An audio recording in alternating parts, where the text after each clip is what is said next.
You're watching the SEC on ESPN. Welcome to Love's Field in Norman, Oklahoma, home to the nation's longest active win streak and the #1 team in the country, the Oklahoma Sooners, welcoming in number 6 Arkansas for an SEC series that all across the country have had circled since the calendar came out, and this is why. Arkansas trailing Oklahoma by just 3 games in the SEC slate with 3 regular season series remaining. Hi again, everybody. Matt Schumacher alongside the All-American Amanda Scarborough with you. Huge series for both programs. We'll get into the reasons why over the course of the night, Amanda, but for Oklahoma specifically, coming off back-to-back losses for the first time all year. You don't see this very often with Oklahoma losing back-to-back games, but they're in a really tough part of their schedule, having to now play Arkansas, a top-5 team, and Texas last weekend, one of their rivals alongside their in-state rival in Oklahoma State in the midweek. On Sunday, Oklahoma was going for the sweep against Texas, but Katie Stewart hit the walk-off home run. That was a no-doubter. And then on Wednesday, they had to face Ruby Malin at Oklahoma State, who just did not go away. So much fight from OSU. And what Patty Gasso said about her team, they had been a little lethargic. Gave a lot of credit to Oklahoma State, but again, this is so rare that you see Oklahoma lose 2 games in a row. If they lose 3 tonight to a very good Arkansas team, that would be the first time since 2011. You mentioned Arkansas being a fantastic team. They've got it in all 3 facets of the game, but offensively really showed something over the weekend after losing 1-0 in game 1 at Mississippi State. Absolutely. This is a very veteran Arkansas offense and Arkansas team, and so to get shut out against one of the best pitching staffs in the SEC for Mississippi State, one of the best pitching staffs in the country, and then in the last 2 games put up 18 runs on the road against that pitching staff speaks volumes about Arkansas in the fight. Oklahoma is going to have their hands full with Arkansas tonight, led by Dakota Kennedy in their offense, sitting in that 4th spot. One of a long line of transfer hitters that have come to Arkansas under Courtney Deifel and flourished. She is no different. Tonight, this star-studded Arkansas offense will take on Audrey Lowry, who's become the ace for OU this year. And in the Texas series, she pitched in all 3 games. She started Friday night and then came in relief on Saturday and Sunday. You can see how much they're relying on Audrey Lowry. And just think about the last time she pitched was against Katie Stewart. The last pitch that she threw was that walk-off home run. She gave up 2 home runs in that inning when she faced Texas when they were going for the sweep and got walked off on.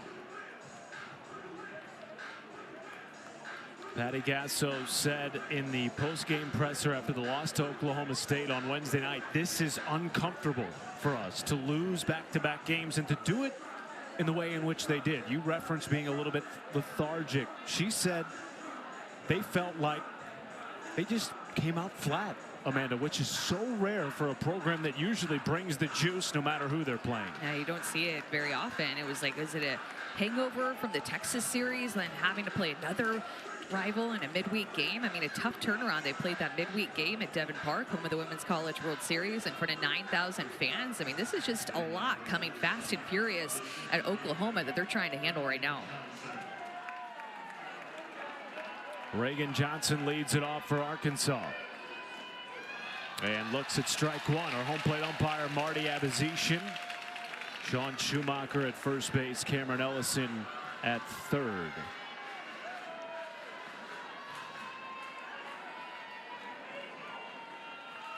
We're likely to see this every time that Reagan Johnson comes up, but there's going to be 5 infielders. So 1, 2, 3, 4, 5, and then nobody in right field. And because Reagan Johnson is more of a slapper, they're trying to really pinch the infield to make it hard for her to put the ball on the ground and use her speed or try to power slap through the infield. All-time hits leader in the history of Arkansas softball, and this is her 203rd career start as the leadoff hitter. She has been the consistent table setter throughout her career. And I think Patty Gasso right now possibly talking to Marty Abizishin maybe about the shift, and something about the shift I have a feeling about that she had to come in and talk to the umpire about it. Again, remember there's 5 infielders. Abby Dayton, who started the game on paper in left field is coming in to play second base, something that she did a little bit at Utah before she came here to Oklahoma. So still unsure exactly what was being talked about, but you can see that she's pointing out in the field, talking to Marty Abizishin about it. But this is going to be tough for Reagan Johnson with this shift with Abby Dayton on the infield. 1-2.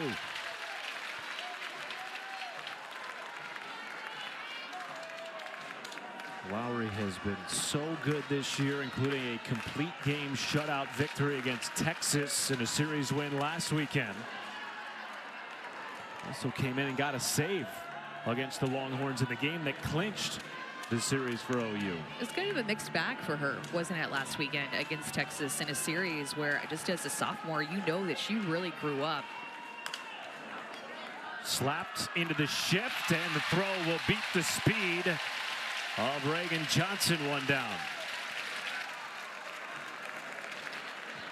And so Audrey Lowry is going to throw in the mid to upper 60s. Her go-to, the pitch that she throws the most, is going to be her drop ball down in the zone. She'll mix in her curve ball and her rise ball as well. Changes speeds a couple of different ways with her changeup and an off-speed pitch, something that since Jen Rocha has come back from her leave of absence in February and March that she's been calling more.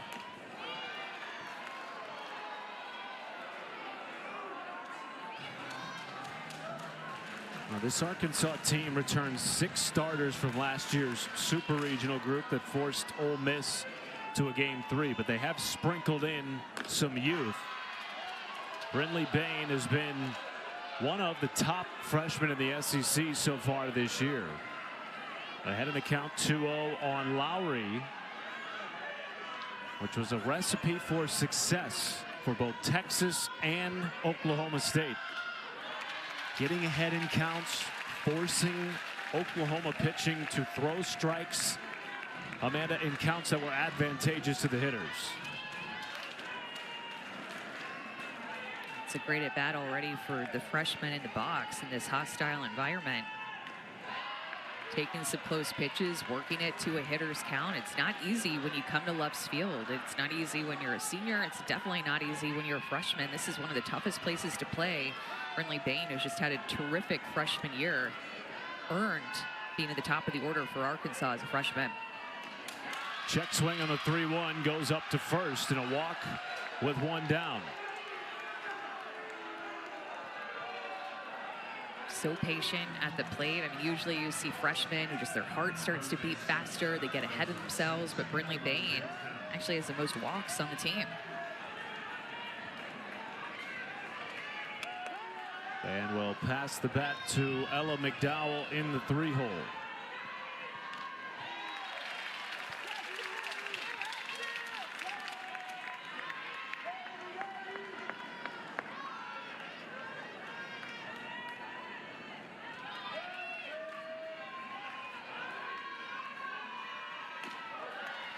McDowell last year was the first freshman in program history to earn NFCA All-American honors.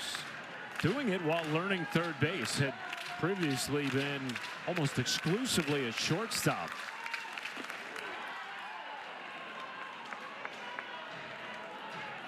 And again this year has had a great start to her sophomore campaign. Already more homers and runs scored than in all of last year combined. And works the count even at 2-2. Well, you know that Courtney Deifel, the head coach for Arkansas, has so much confidence in somebody like Ella McDowell, because there were times last season when Courtney Deifel would write the lineup and she would put Ella McDowell behind Bree Ellis, last year's National Player of the Year. But as a freshman, she would protect her. Chopper to second base, back on it, Agbayani, and the throw was a little bit errant. Garcia made the play. But no double play to be turned for Oklahoma. McDowell at first with 2 down.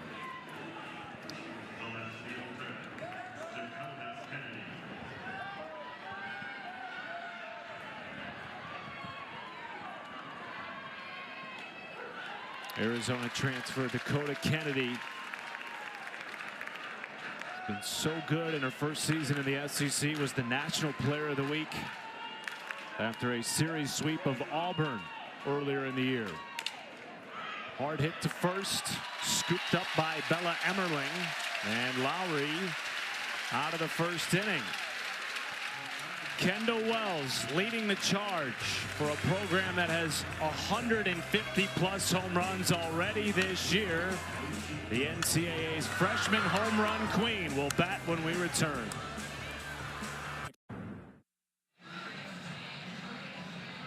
Robin Herron is the Arkansas ace. She is in the circle tonight and will have to contend with the nation's top offense this year in Oklahoma. Yeah, Robin Herron Sr. has All-American type stuff, the ace of the staff for this Arkansas team. She's just a fighter, so consistent in her career at Arkansas, and has game experience last year when Arkansas played against Oklahoma. They got to host them in Fayetteville and then also played them in the SEC tournament. So she's pitched a lot against Oklahoma. In game one, when she faced them last year in Fayetteville, she threw very well and ended up taking the loss because a bunch of runs came in that last inning. This Oklahoma offense has been a little bit of a sleeping bear over the last two games because the rest of the year they have been chasing and rewriting the record book. Already, we're not even to the end of April.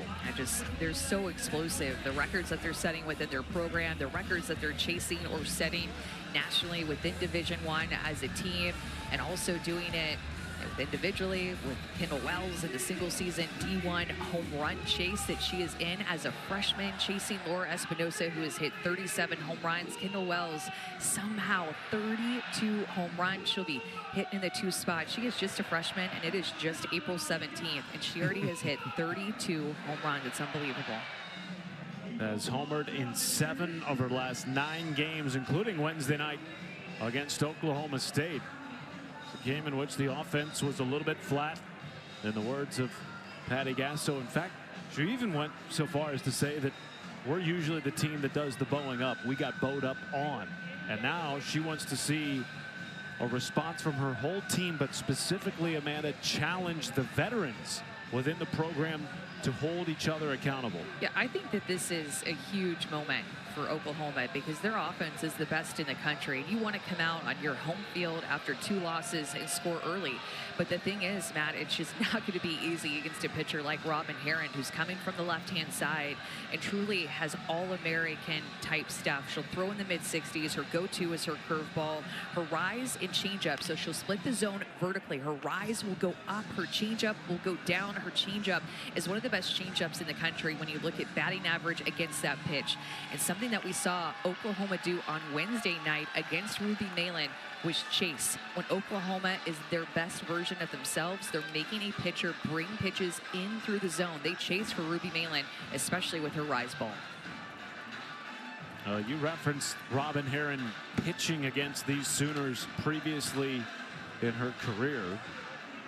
Sooners went 4-0 against Arkansas last year, including with Herron as a starter. In fact, it was one of just 6 times in Herron's career at Arkansas where she went 5 or more innings and still lost. One of those came to Oklahoma. Interestingly, Amanda, this is the first time that Arkansas has played in Norman since the 2018 Super Regional, which was also the first Super Regional in program history for the Hogs. And it is a packed house at Loves Field. Kai Minor leads it off for Oklahoma.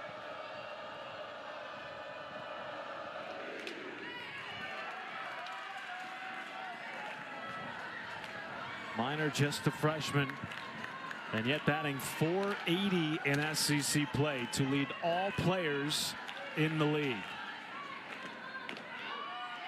Behind in the count 0-2. There's that changeup offered by Herron.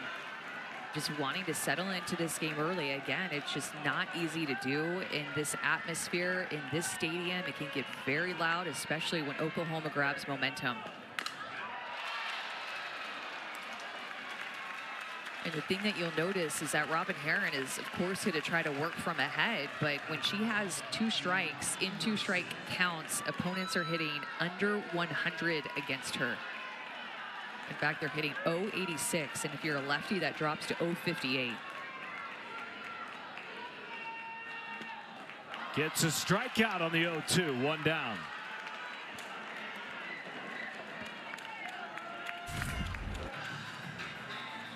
gets a chase right there, very down in the zone, and like she took a little bit off of that, but went right at Kai Minor. She had that long foul ball that was well struck, and then she knew that she needed to expand the zone down.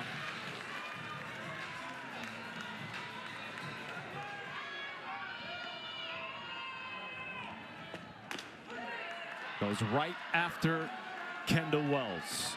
Like a good pitch to hit right there. It's one of the big questions as the SEC slate has unfolded. How do you pitch the freshman home run queen? Aggressively, apparently. Yeah, when you go in, you have to go hard in. And when you look at Kendall Wells at bats that she has had a slight tendency to chase up in the zone with the rise ball. Herron going with that pitch for the second strike to get her to chase.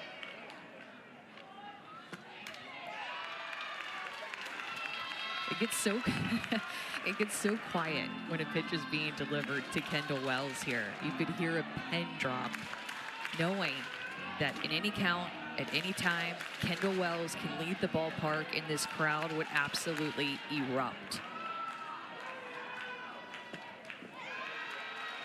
32 of her 51 hits so far this year have left the yard. She has homered in 7 of her last 9 games and is approaching more records. The 1-2.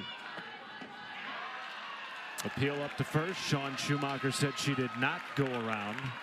No relation.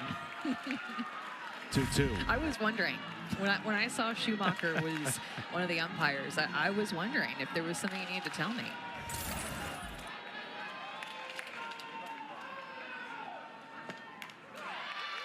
Knowing you and your prep, you would have already known that. How hard is it, Amanda, former pitcher, to prep for a hitter like Oklahoma has in Kendall Wells? It's hard to prep for all their hitters, and to know that you have to come into this stadium and pitch against them and try to hold them down is extremely tough. Wells goes down, and that's back-to-back Ks to start the night for Robin Herron. 2 chases on two strike pitches to Minor, down in the zone, and then Wells up in the zone. And that's what Robin Herron can do. It's what she wants. She wants Wells to chase that pitch. It's at a perfect height, not too high, not too low. The senior is coming out so far and dealing here at Loves. Misses upstairs to the lefty, Ella Parker, who's been moved up in the lineup tonight after struggling on Wednesday night against Oklahoma State. Struck out 3 times against Ruby Malin. On a night in which Oklahoma's explosive, deep offense was really held in check. Well, and remember, they struck out this, or Ruby Malin struck out the side in the first inning. That was only the 4th time all year that Oklahoma had 3 strikeouts offensively in an inning. And so far we have 2 with Robin Herron again for the 3rd at bat in this inning, working from ahead in a pitcher's count.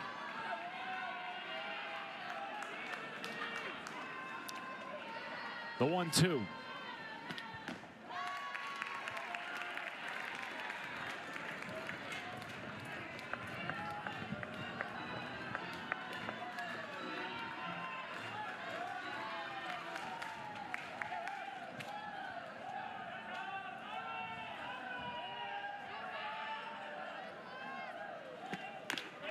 Did she go? No, says Cameron Ellison in a full count to Parker. Ella Parker had a really challenging game on Wednesday night, striking out 3 times against Ruby Malin, and that was one that really could have gone either way, but Ella Parker gets the call, and she will see another pitch. Couple of check swings already in the first inning against Herron. The 3-2.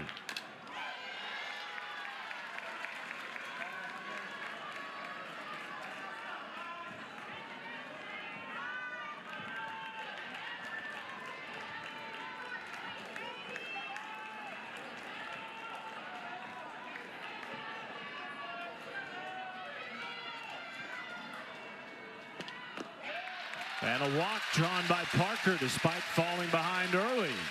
Extends the inning for Oklahoma. It's a great at bat, and You know, I talked to Robin Hare and had the opportunity to do so last year, and she told me, you know, usually I get pretty nervous in the first inning. At least it had been that way up through her junior year. And she had said that when she faced OU, that last year in Game 1, it was the least nervous that she had been in a game all year, because she had the mindset going into that game in Fayetteville of whatever happens, happens. Like, I'm just going to leave it all out there. And she went on to only give up 1 run against them in that game through 6 innings. And then OU scored a bunch in the 7th. But she had the exact mindset you need to beat OU. Ahead in the count 0-2 to Gabby Garcia. It's interesting, too, because last year, despite being a junior, it was the first time in Robin Herron's career that she was the ace. And now this year, Amanda back again to be the ace for a second year. Wants to leave her mark. Wants to be an All-American when it's all said and done. These are the moments, the games that you look back on at the end of the season when somebody does get the All-American nod in the circle that you point to.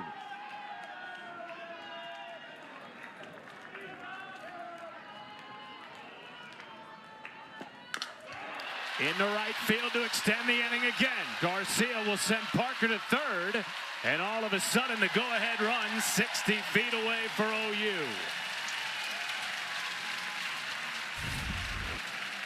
Gabby Garcia, just a really level swing on that curveball that's just too far over the plate, especially in a pitcher's count. That is a curveball that's too sweet, and a hitter like Garcia is trying to do too much, just continues to pass the bat. A little 2-out rally going, something that Oklahoma State did to Oklahoma on Wednesday, was score with 2 outs, something we did not see Oklahoma do to OSU. Bella Emmerling comes to the plate with runners at the corners. Fly ball into center field. First pitch swinging. Reagan Johnson puts it away, and Robin Herron dances out of a 2-out jam. No blood after 1 in this top 6 showdown.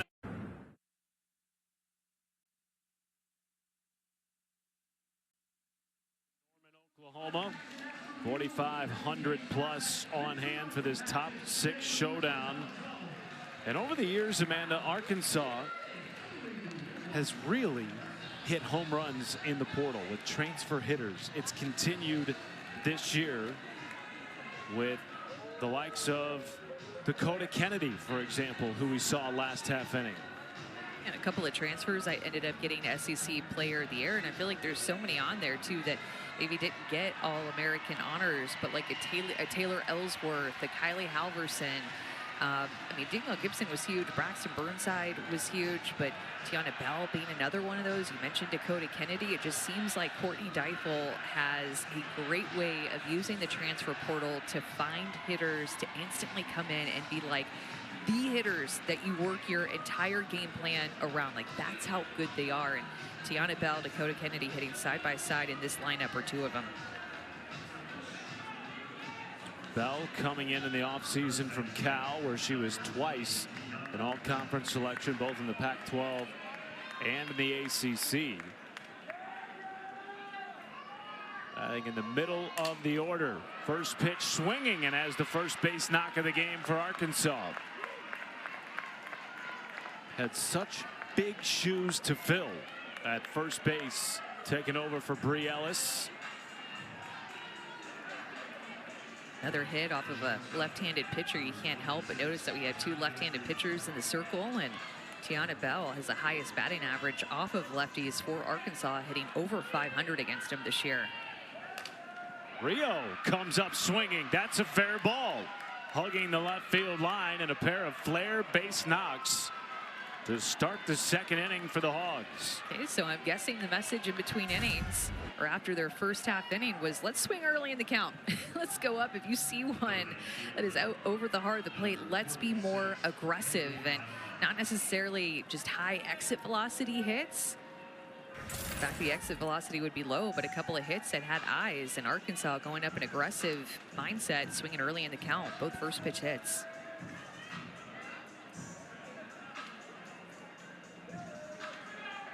Two on and nobody out for Kaylee Wyckoff. And now Arkansas has a chance to draw first blood, despite the fact And in the bottom of the first, Oklahoma had 2 on and 2 out with a runner 60 feet away.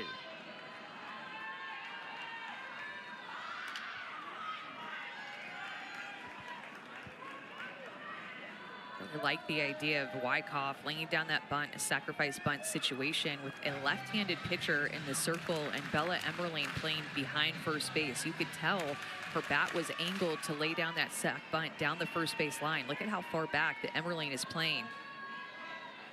Of course, now she's going to swing away, but if she were to have laid that bunt down the first base line, I think it would have been a hit for Wyckoff because of the fact that Lowry left-handed, a tougher play for her as a pitcher in the circle.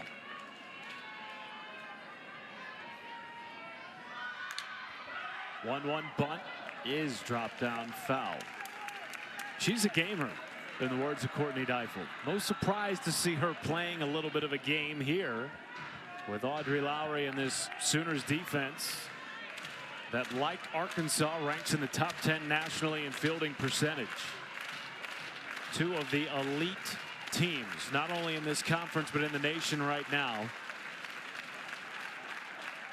Well, and I'd let her swing away. I mean, tough position here in a pitcher's count against Audrey Lowry in this 1-2 count. But looking at the success that Wyckoff has had against left-handed pitchers, she's had the most extra base hits on the team. Goes down swinging. First strikeout of the night for Audrey Lowry, 1 away. And Lowry shook a couple of times to be able to get to this pitch. A changeup that is just perfectly located. A little bit of an off-speed curveball, it looks like, as that pitch moved away from Wyckoff. That was a big strikeout after the first 2 reached in the first 2 pitches of the inning.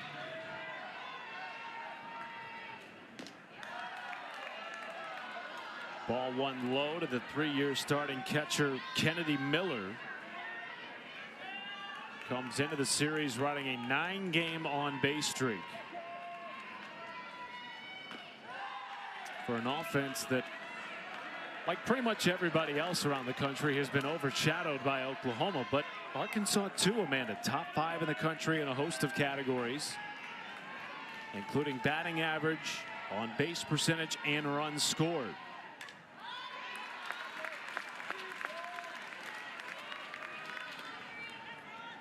And of course, Courtney Deifel, a disciple of Patty Gasso, told us, look, we know how big of a deal it is to play the #1 team on their home field at Love's. But this team and all their talent, Amanda, so far does not look at all intimidated by the #1 Sooners. She felt like coming in this weekend that they're in a really good spot. She called this Arkansas team a hungry team, very competitive. And they're an older team too. They have this experience. Almost everybody is an upperclassman that starts. They start a ton of seniors, including starting Heron in the circle for them, another senior. Full count to Miller.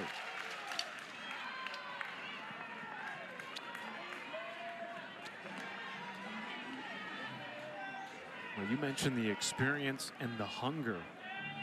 Look, this is a team whose season was ended in surprising fashion last year in their home Super Regional against Ole Miss, who had never been to a Women's College World Series before last year. Dealt with some food poisoning to 2 of their top pitchers. They felt like almost that a trip to the Women's College World Series was unfairly taken away from them. It has influenced their edge this year, and that pitch just missed. 4,500 plus on hand. Don't know where it missed, and the bases are loaded with 1 down. It's a great pitch. It's, you know, always difficult to tell because the center field camera is at a little bit of an angle. I mean, no doubt that's a pitcher's pitch, but I just felt like it was a great take by Kennedy Miller.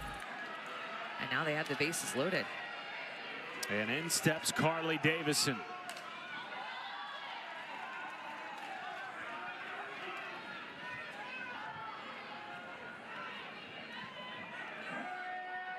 Razorbacks have already broken multiple program records offensively. The one they are tied with is grand slams. 7 already this year for Courtney Deifel's club. You want to capitalize on this opportunity and try to get this crowd out of it. You're the visiting team. You have an opportunity with the bases loaded, less than 2 outs. You have to score here and capitalize on this moment against the #1 team. Of course, Davison began her career with the Utah Utes, was the starting shortstop on their 2023 Women's College World Series team. Coached then and now by DJ Gasso, the son of Patty Gasso. Down to the count, 1-2. Good take. That's another great take. Do you know how hard that pitch is to take with 2 strikes on the road, bases loaded? You want to be the one so bad that gets a big hit. And that pitch is a pitch that kind of starts to look like you can get it, and then you notice it's going to be out of the zone, and you take it to get this one. Takes the 2-2 up the middle. It finds center field. 2 runs will score, and Arkansas strikes first in game 1. It's all about the take of the rise ball to get something down. Carly Davidson noticed that the pitch before this one was going to be too far up. She took it. It was a close one. It's not easy at all, but then she gets one that she can better handle. Off-speed pitch, driving it right back up the middle, and a veteran hitter in Davidson's plays the first couple of runs for Arkansas. What at-bats that Arkansas has put together in this inning to score first against OU. And now for the 4th straight game, Amanda, Oklahoma trails to open the night. Texas and Oklahoma State both jumped out to early leads on OU in the course of the last week. And it prompts a visit to the circle by Jen Rocha, and simultaneously a visit with the defense by Patty Gasso. Well, and Matt, you think about the takes that Arkansas had the last 2 hitters. Kennedy Miller drawing a walk to be able to get herself to first base, taking some close pitches in that AB, and then Carly Davidson taking some close pitches and her at bat. So Arkansas just doing a little bit of everything right. The first 2 hits of the inning were both on first pitches, and then the last ones working the count to draw the walk, working the count, hitting with 2 strikes in that 2-2 count from the 9-hole to drive in a couple of RBIs. Just Arkansas really looking comfortable at the plate here.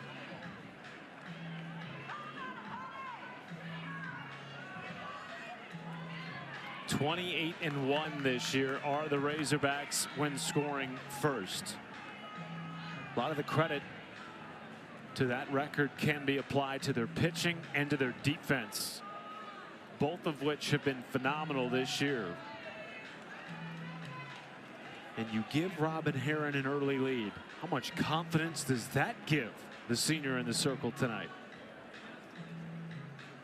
And right now they're again talking about the defensive shift that's happening with Reagan Johnson coming up to the plate. They're going to bring in 5 infielders. So Abby Dayton is going to come from left field, and she's going to be playing second base. So that's Abby Dayton right there, who's the left fielder. And then Kai Miner, who is the center fielder, is actually going to be playing left field. And then Ella Parker is right there in center. So a shift with just about everybody on the infield, everybody on the outfield because of Reagan Johnson coming up. And this is the defensive alignment that they want to play.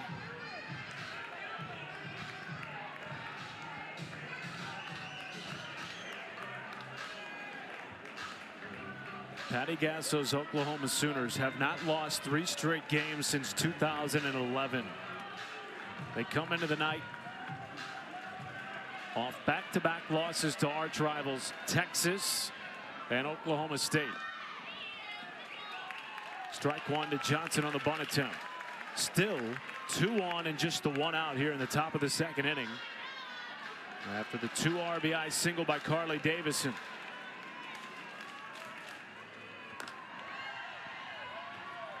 What an opportunity here for the Hogs to really apply pressure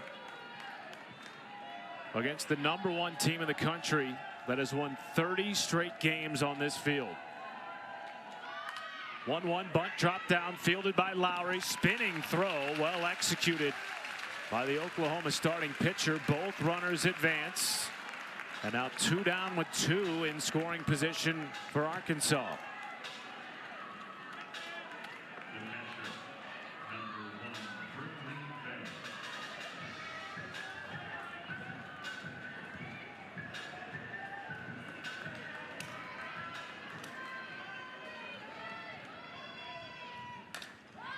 Brindley Bain, mile high pop up behind home. It is caught. Kendall Wells can swing the bat and make plays behind the plate.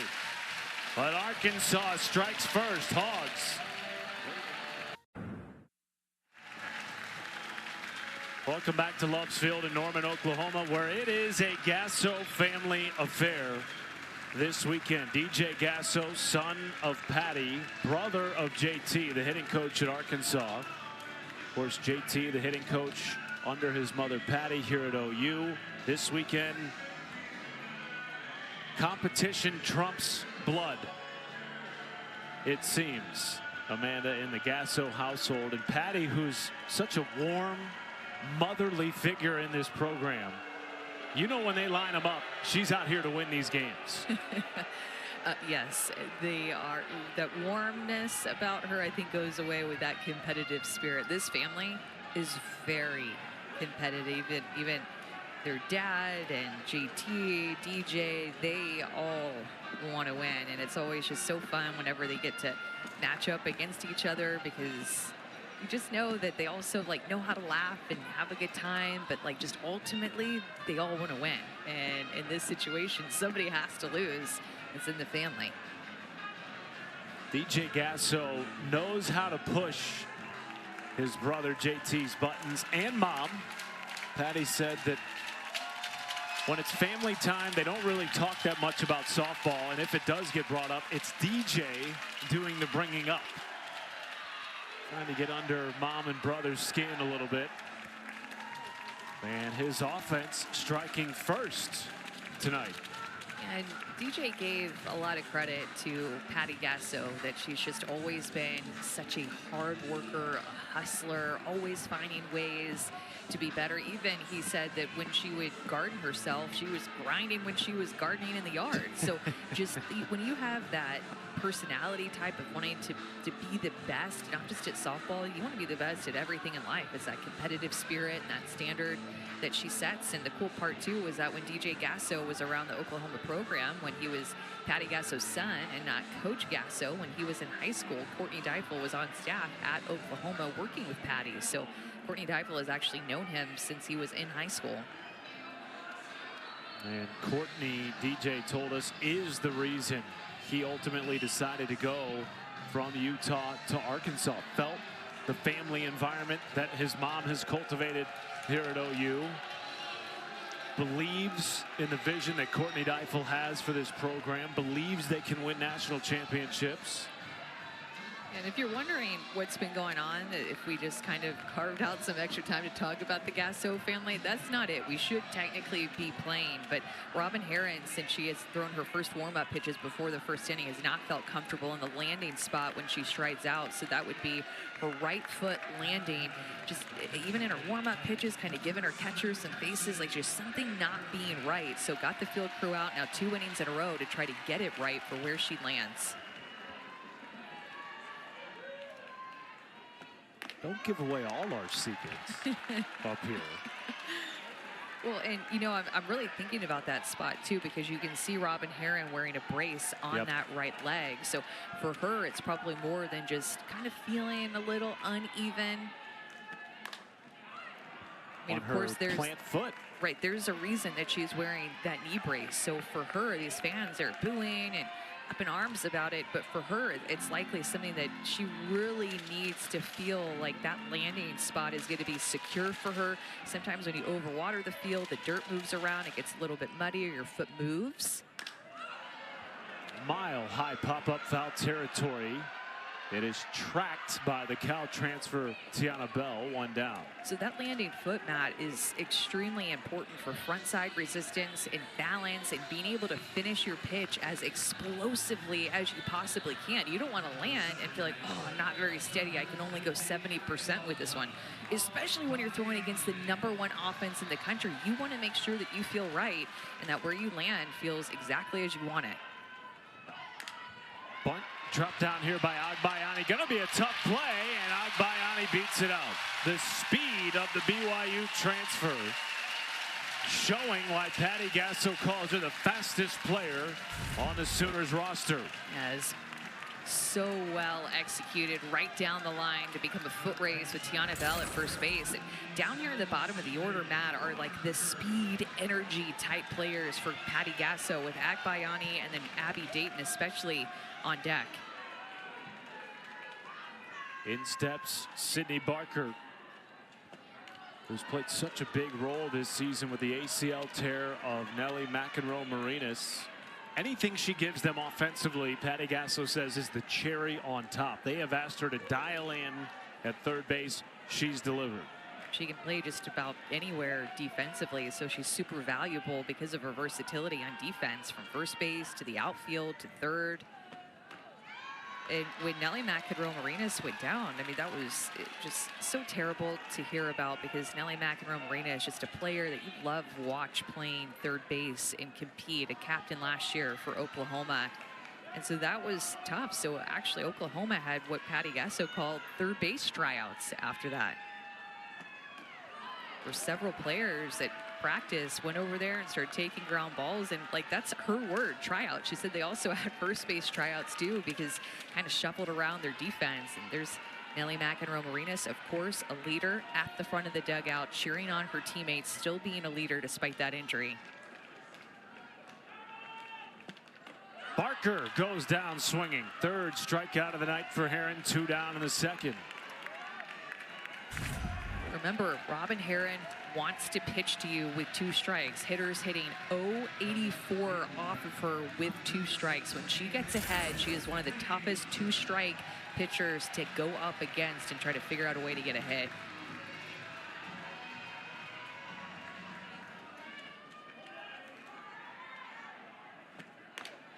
Ball 1 to Abby Dayton.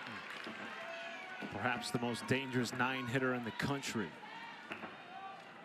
Really like his second leadoff hitter at the bottom of the OU lineup, batting .444 with 37 runs batted in. Runner goes. Agbayani safe. Ball into center. She'll stay put. 11th stolen bag of the year for Agbayani.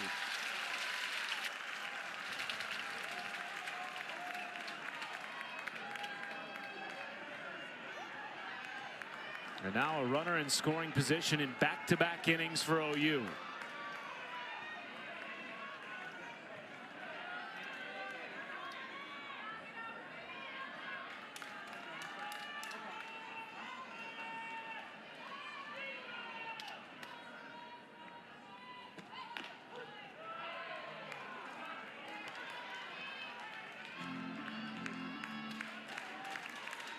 Abby Dayton has been so good this year with runners in scoring position.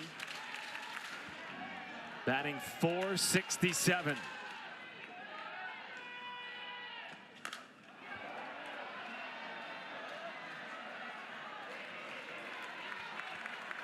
What a luxury in your 9-hole to have a hitter with an OPS of close to 1,400, hitting over 400 with runners in scoring position. Just had some big swings, big moments in her few years at Oklahoma after transferring from Utah, where, remember, she played for DJ Gasso, the assistant at Arkansas.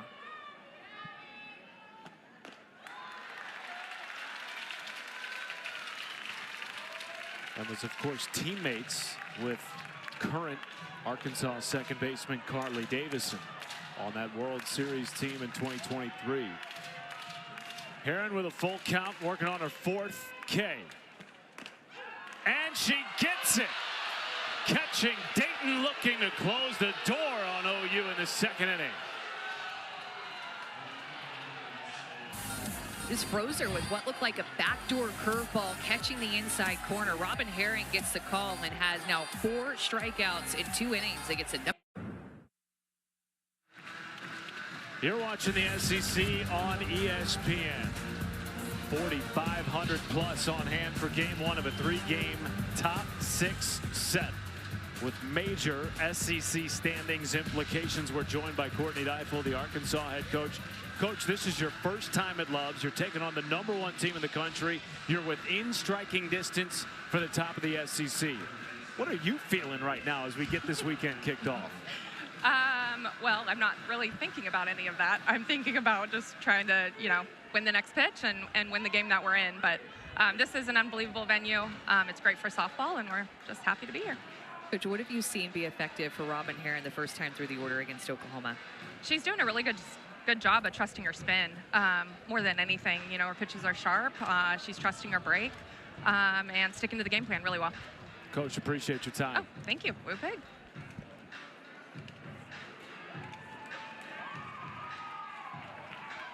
Keeping it loose. Well, she gets a round of applause from her entire team after the interview, and you love that. Like, you want to be celebrated after your mid-game interview. Who wouldn't want that? Goes to show Arkansas just coming in here confident and loose. Ella McDowell leads it off for Arkansas. Second time through here for the Hogs, and it begs the question, Amanda, who is the pressure on in this series? And I think over the first 2 innings and change, that question has been answered, no? Yeah, I think it's got to be OU. I think when you are Oklahoma's softball, you always have the pressure. I mean, especially becoming the #1 team because of their series win against Texas last weekend. They became #1. All their national championships, playing for Patty Gasso, playing in this stadium, playing with expectations and pressure that others put on you or you put on yourself.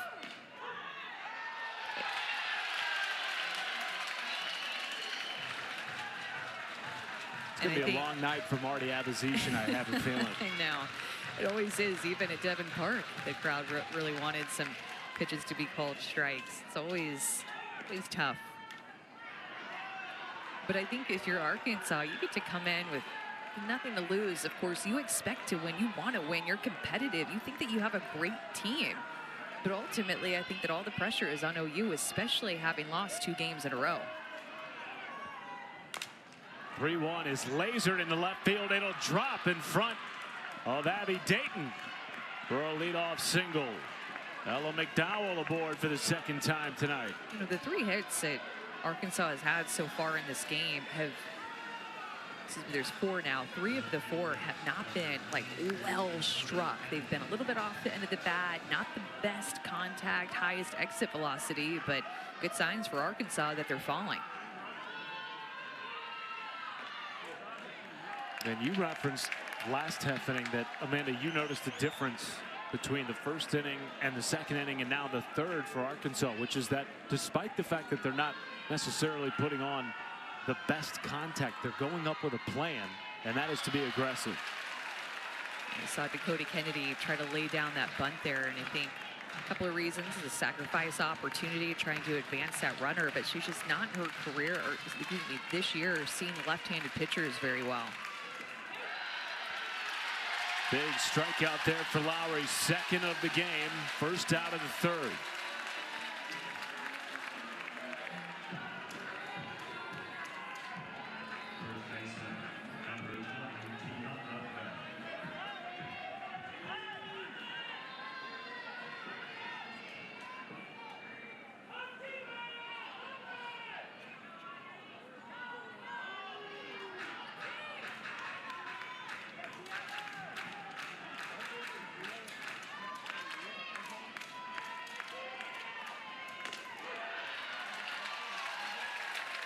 And Audrey Lowry, too, is still trying to figure out the strike zone a little bit. You hear Oklahoma fans kind of moaning and groaning about some of these strike calls, and to me, they're ones that really could go either way, especially early in the game when pitchers are trying to figure out what's going to get called and what's not going to. Every umpire is going to have their version of the strike zone, and it's your job as a pitcher to be able to find it. And I think that Audrey Lowry with Jen Rocha calling her pitches are still trying to figure it out.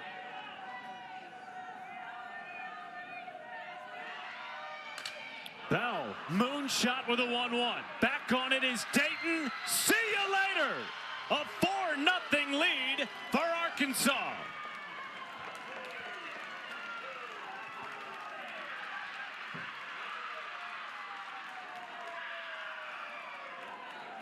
Bell's 13th home run of the year has stunned this capacity crowd at Loves Field.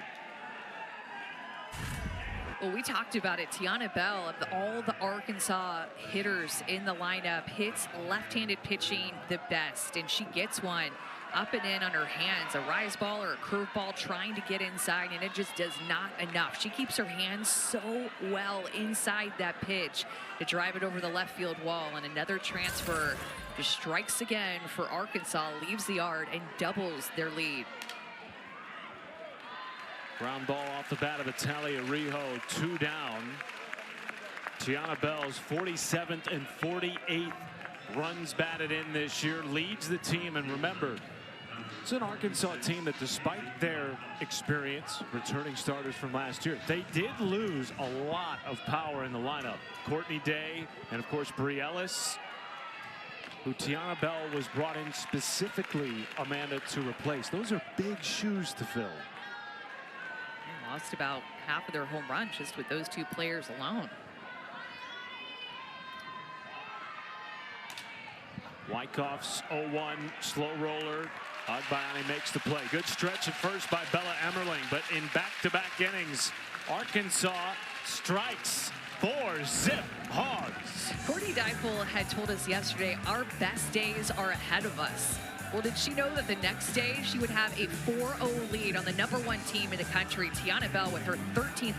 Coming Wednesday on a first pitch swing into center field. Kai Miner stretches a double to lead it off for OU.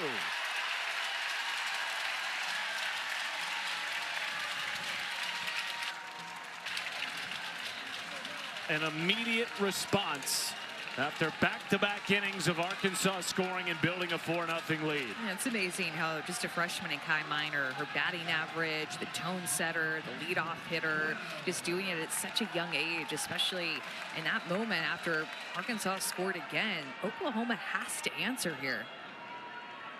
Kendall Wells at the plate, and she's beamed. 2 on and nobody out in the bottom of the 3rd. And all of a sudden, the tying run on deck for OU. Trying to work that rise ball up and in, the pitch that Kendall Wells likes to chase at times. So going a little bit too far in, and now 2 on. And remember how quickly Oklahoma can score. It happens so fast. Ella Parker digs in.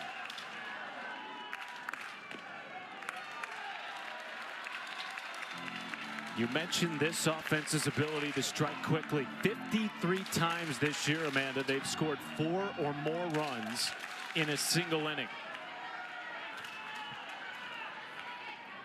And Ella Parker, as those numbers show, has the ability to change the dynamic of a game with one swing.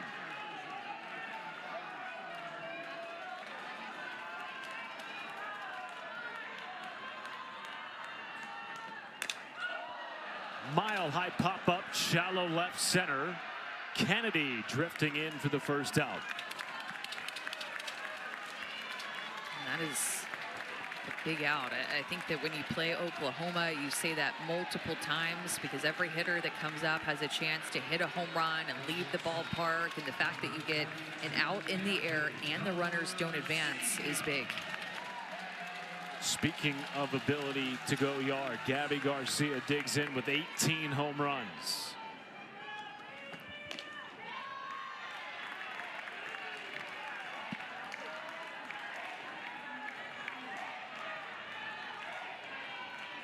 Patty Gasso's club has swung the bat so well this year. Historic season, and we're not even through the end of April. The home runs, yes, are a big piece, but they lead the nation in 11 different offensive categories. You see this big shift that Arkansas is playing up the middle of the field with Riho. Arkansas has one of the best fielding percentages and defenses in the country, and so does Oklahoma. But I think a big part, and something that Courtney Deifel credits her good defense to, is Matt Michael, their numbers guy, assistant coach, crunching the numbers, looking at the spray charts, the heat map, doing all of that, and positioning his defense into the best spots that they can be for each hitter that comes up.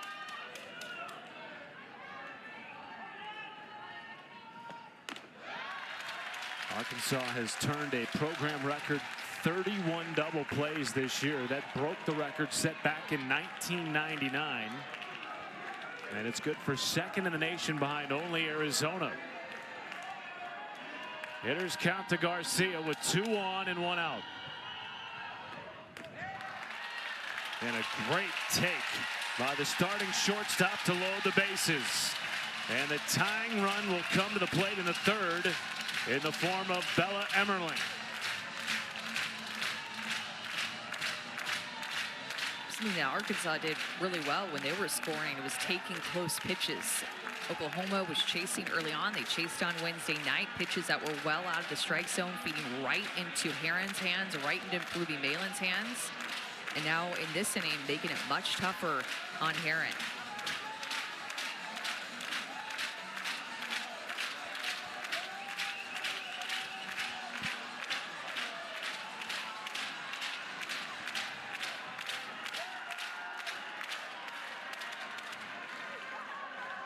She can tie it with 1 swing. It's another close pitch that they're taking. This puts so much pressure on Robin Heron to be more fine with her pitches and know that she has to come a little bit more down, has to come a little bit more on the plate. And this is why Courtney Deifel is going to come out and talk to Robin Heron, because of all these close pitches that she's not getting called. Going to give her a breath, regroup, and figure out how they want to attack these next hitters. Second time through the order against arguably the best offense in the country. She struck out 4 Sooners first time through. Second time through, she's hit a batter and walked a batter.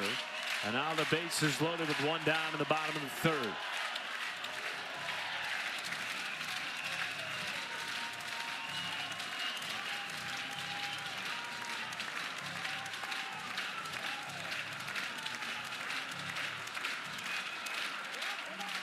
The difference is that Oklahoma is just not chasing out of the zone this inning. Something that they've done so well in these kind of golden era of Oklahoma offenses for the last 5 or 6 years is have so much patience at the plate, hit good pitches, and make pitchers come through the strike zone without helping them.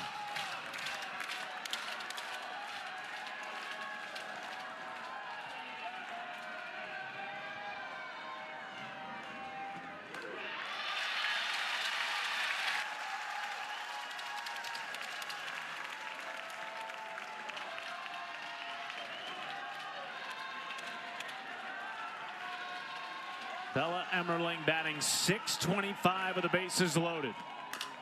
In the air to right field. Headed towards the wall. It's gone. Tie game at Loves Field.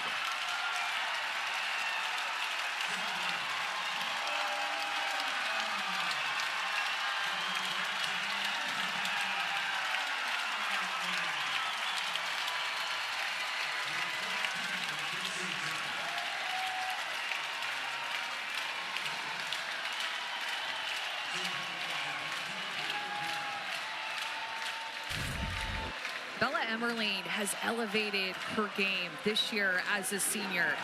Hitters count goes down, and with that pitch for an opposite field home run. In SEC play, Matt, this is crazy. OU has more opposite field home runs than they do to the center of the field or the pull side. And it's because they are so good. They have power to all fields. And with 1 swing, that's how fast it can happen. 1 swing, great at bats, tie up this game. Oklahoma scores so quickly. And still threatening. Cassidy Pickering at the plate, still just the 1 out. And the base is cleared. And Oklahoma has not faced very many left-handed pitchers, and when you looked at their home run breakdown, in fact, coming into this game, they only had 15 home runs off of left-handed pitchers, and they've had 151 this entire season, only 15 to come off of lefties. Emmerling in the air to center. 2 gone. So you knew that that presented a different type of challenge, and now it's going to be 16 home runs off of left-handed pitchers, but they just haven't seen lefties a lot, especially good ones like Robin Herron is an All-American in the circle of a left-handed pitcher, but they have 136 home runs off of righties and only 16 now off of lefties.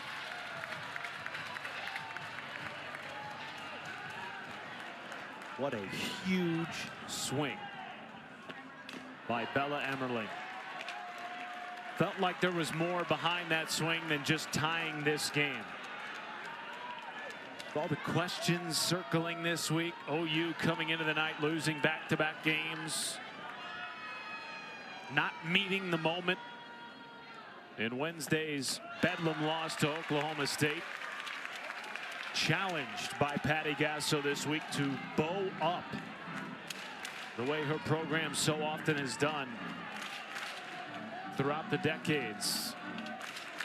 And an entirely different ball game here in the bottom of the 3rd. Agbayani drills it to center.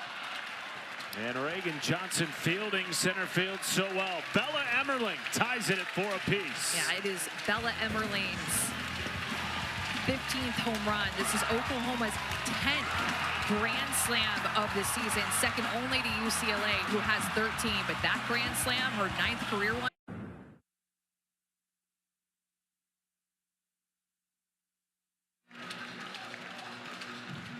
You're watching the SEC on ESPN. Standing room only crowd for game 1 of a 3-game set pitting 2 top 6 SEC foes. Oklahoma erasing a 4-run deficit last half inning. Patty Gasso joins us. Coach, 54 times this year your offense has played at 4 or more runs in an inning. What is it about your team and the ability to put up runs in a quick fashion? Well, part of it is we were down by 4, so it was important for us to try to put some numbers up on the board, but they're kind of amped here tonight. The crowd has been great, so when they have their eyes on the ball, they really get their swings off. Coach, what can you say about Bella Emmerling and just the year that she's put together, this passion and mindset that she's had this season? Yeah, Kendall Wells came in, and it started to look a little bit different for Bella. She came to me and said, tell me what I need to do. Like, work at first base. She's become a good first baseman, but she has a different level of hitting right now. Offensively, she's just really crushing the ball and has earned that spot and has really come up clutch for us. So it's her senior year, and she wants to leave it on the field. Coach, appreciate your Thank time. you, guys. Thank you. To Coach's point, Bella Emmerling's batting average is up 195 points, Amanda, from last year. And Patty Gasso does credit the competition, friendly and healthy, but still competitive, between Kendall Wells, the freshman, and the senior, Bella Emmerling. Well, Bella Emmerling went to her and basically said, just tell me how, tell me what I need to do. And so they worked with her at first base, even had to teach her pre-pitch movement. She was very green over at first base. And Patty Gasso told her, okay, when I put you over here, you're going to need to stop every single ball. You have to be a backstop in the same way that you are back behind the plate, because she's also a catcher. But she has fought for that spot at first base, and Patty Gasso has loved what she did and that tell me how, tell me what you need me to do mentality. And boy, has it paid off big time, not just for Bella Emmerling, but this Oklahoma team. And isn't that the mark of a great program? Humility, selflessness, but also the talent. How rich the talent is here that you can just plug and play players in different positions. Flair in his center, and 2 quick outs for Audrey Lowry. The lineup will turn over for the 3rd time tonight for Arkansas. Well, 2 quick outs is exactly what Lowry wanted to see, Patty Gasso wanted to see, going right at 8-9 in the lineup, and now having a chance after that grand slam to tie it, to go 3 up, 3 down. This game is such a game of momentum. And especially with where where Arkansas was in their lineup with 8, 9, and 1 up, the message to Lowry was go get them after getting that 4-run grand slam by Emerling.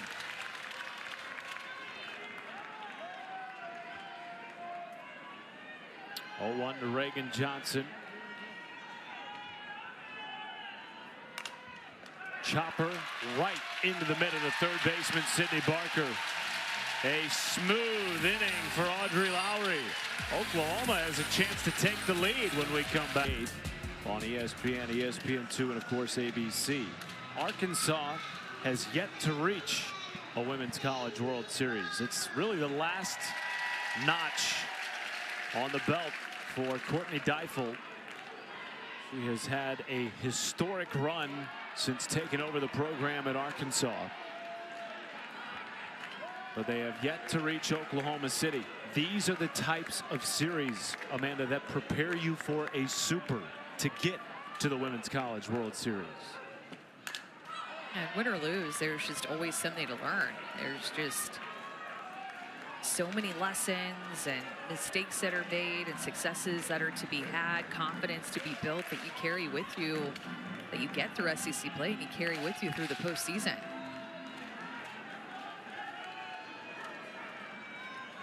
Oh, 2 to Barker.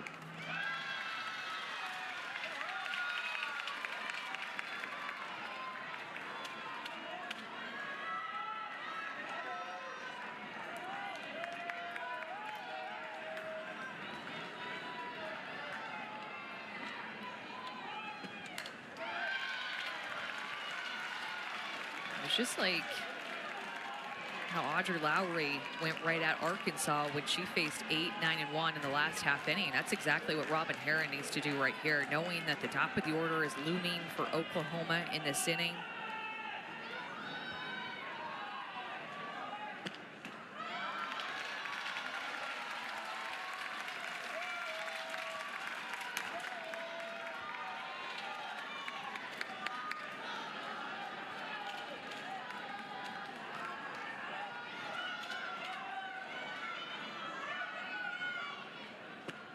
And we welcome those of you joining us on ESPN2. Robin Herron has her 5th strikeout tonight against the #1 offense in the country. Matt Schumacher, the former All-American. Amanda Scarborough with you.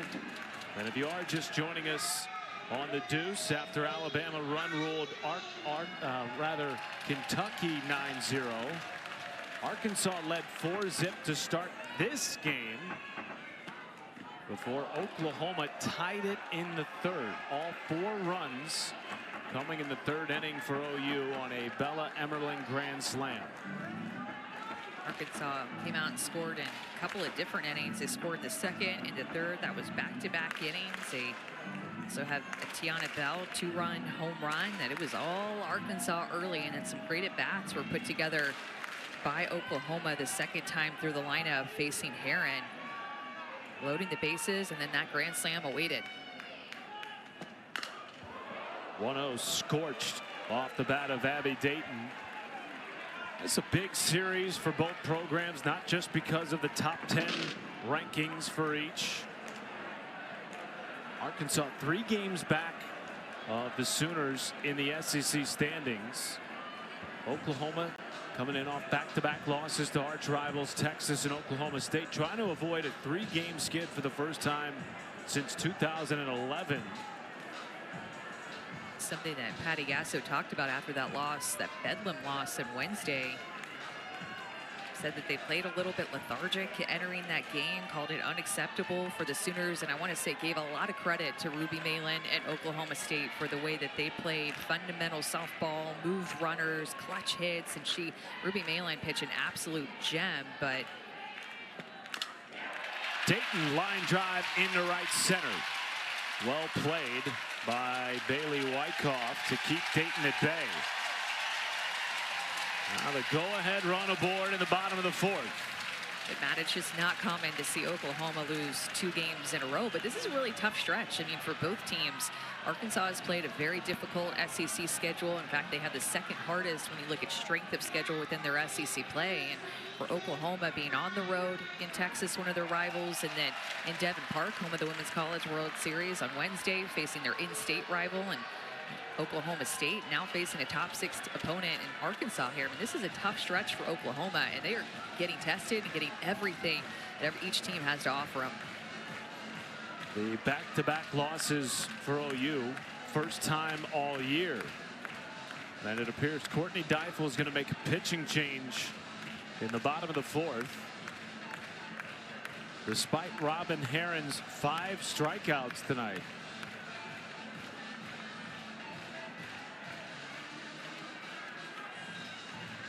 Arkansas came out aggressive early.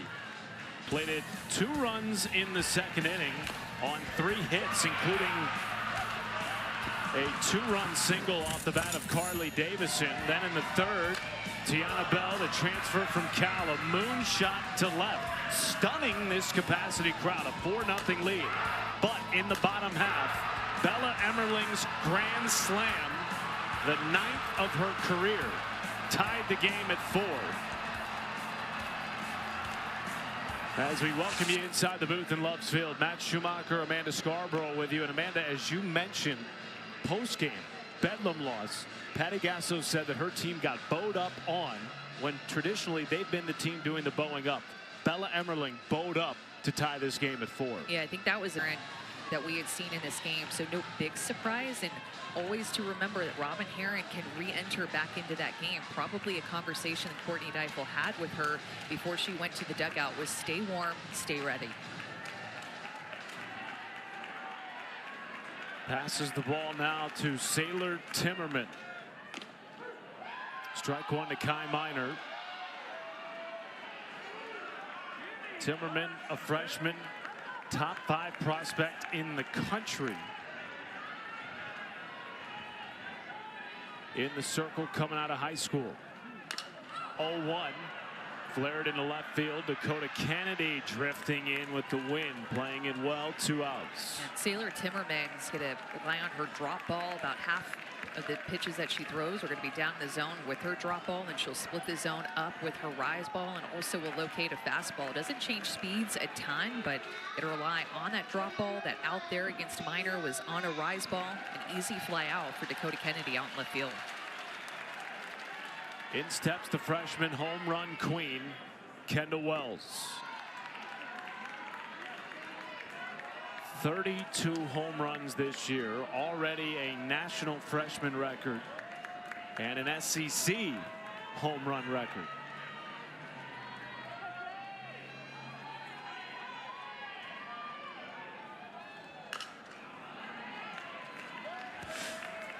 Has homered in 7 of her last 9 games, including this bomb in a series win against Texas to set the NCAA freshman home run record. She hit one on Wednesday night off of Ruby Malin that went the opposite way, and she's just on track to try to get that OU single-season home run record as well as the NCAA single-season home run record, doing that as a freshman. And you think about the home run hitters that have come through this program. You think about Laura Espinosa with 37 home runs in her career, or excuse me, in that season in her career at Arizona, and that's what she's chasing, history. There was a great article in The Athletic where Mike Andrea was quoted that called Kendall Wells the Babe Ruth of her era. Great hands, power, a good eye, bat speed, just like Laura Espinosa, who she is chasing with that 37 home runs.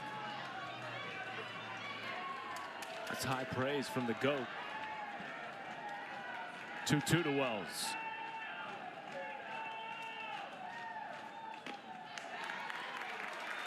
We asked Patty Gasso, you know, what is Kendall Wells like versus Jocelyn Allo versus Lauren Chamberlain, the other home run queens? And she talked about Kendall Wells just coming in with this unbelievable strength as a freshman, just already so seasoned.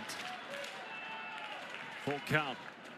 And she draws her second free pass of the day. And now the tying run in scoring position as the heart of the OU lineup comes to the plate in the bottom of the fourth.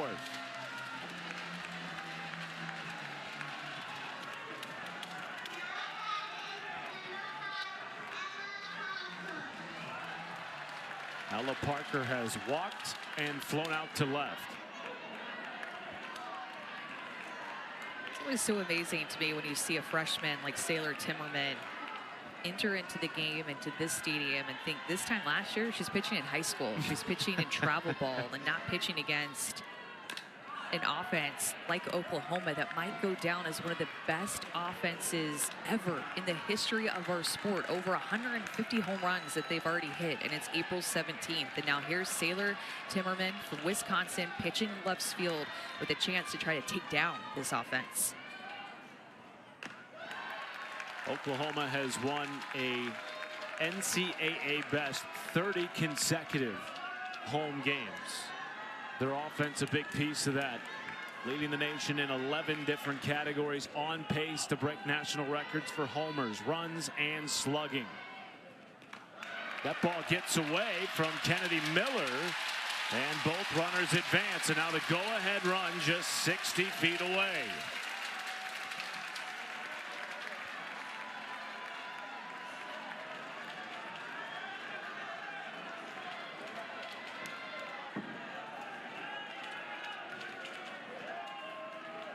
Two to Parker. In the air to left center. Kennedy puts it away, and Timmerman comes in to slow down this Oklahoma offense. Tied at 4 after 4 in Norman.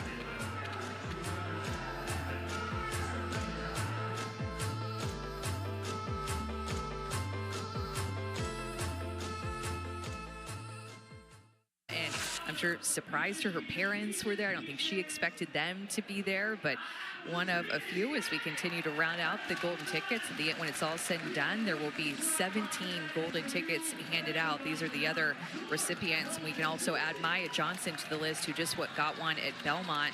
Saw a tweet come through while we were on this broadcast, but Nyjah Kennedy, Reese Atwood, Leanne Good, I mean, the list goes on and on. We'll end up having 17 get handed out, and this means that these players will get drafted on May 4th on ESPN2 for the AUSL College Draft, that you'll be able to watch to see which of the 6 teams in the AUSL that they will get drafted to.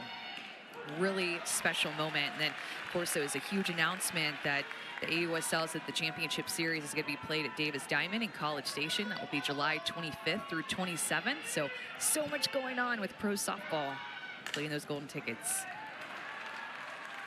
Quick out for Audrey Lowry, who's coming off a 5-pitch 4th inning. Has really gained control of this game, Amanda, after giving up 2 runs in back-to-back innings, trailing 4-zip early. She has now set down 6 hogs in a row. We, of course, will see Dakota Kennedy bat in this inning. She is on deck behind Ella McDowell.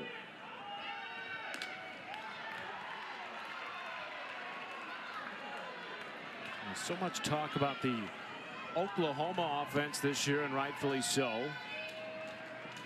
But Arkansas, too, has been dangerous in the box. Top 5 in the nation in batting average, OBP, and runs.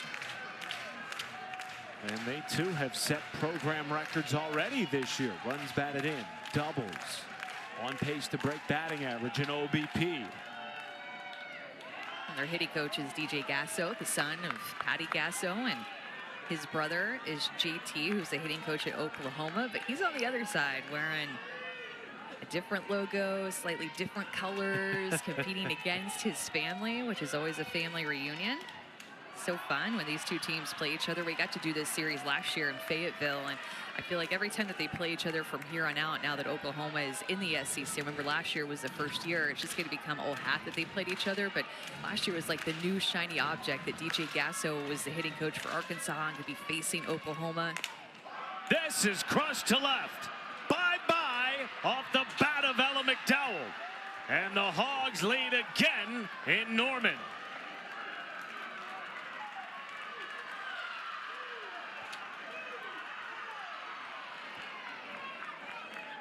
These DJ Gasso coached bats for Arkansas came to play tonight. Yeah, and after how quickly Audrey Lowry was just starting to pile up outs, Arkansas needed this in a big way. And Ella McDowell, a little bit of an unorthodox swing that she has when she rips the ball, but she is such a gamer. Courtney Deifel even said last year about Ella McDowell that she has been the answer for us. This is a hitter who, as a freshman, at times would hit behind Bree Ellis, last year's National Player of the Year. That Courtney Deifel thought that she was such a gamer, such a good mindset as a freshman. She was the one that was on deck when Bree Ellis was in the box. The lone freshman in program history to earn NFCA All-American honors. She's come back this year and done a fantastic job as a sophomore.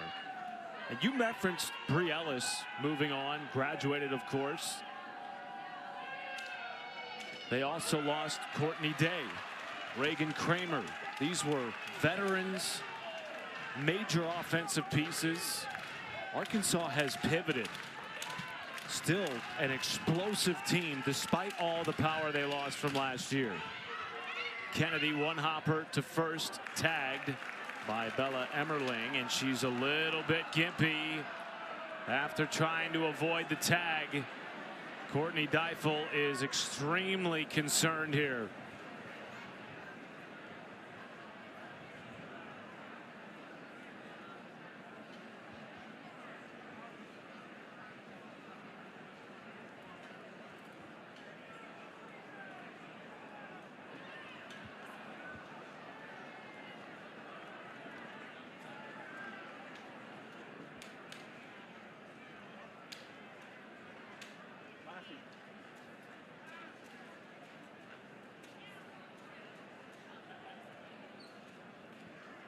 The reigning back-to-back All-American at Arizona, transferring in for her first season at Arkansas. Showed her receiving the golden ticket at the beginning of this inning, has been a superstar. Looked like she just lost her footing a little bit, trying to dance out of the way of the tag of Bella Emmerling.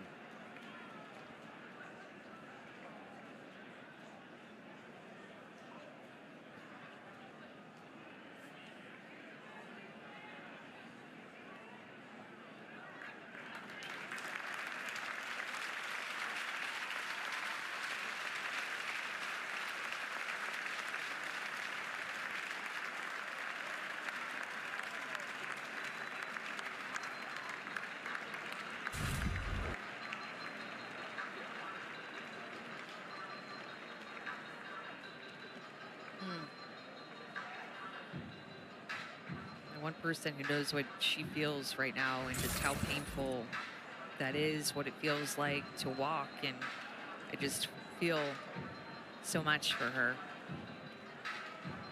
Having been somebody who had an injury myself my senior year, I was in February, here we are at April 17th, and just knowing what an important player Dakota Kennedy is as a leader, respected teammate. Really wishing the best for her and hoping that she's okay.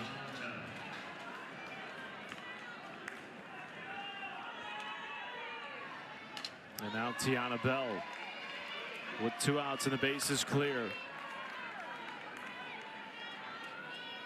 Arkansas will try to regain some of that momentum that they had just a couple of batters ago with Ella McDowell's home run. How quickly the tone has changed in that dugout, Amanda. So much concern from the Arkansas teammates. One of their leaders, one of their stars, being helped off the field.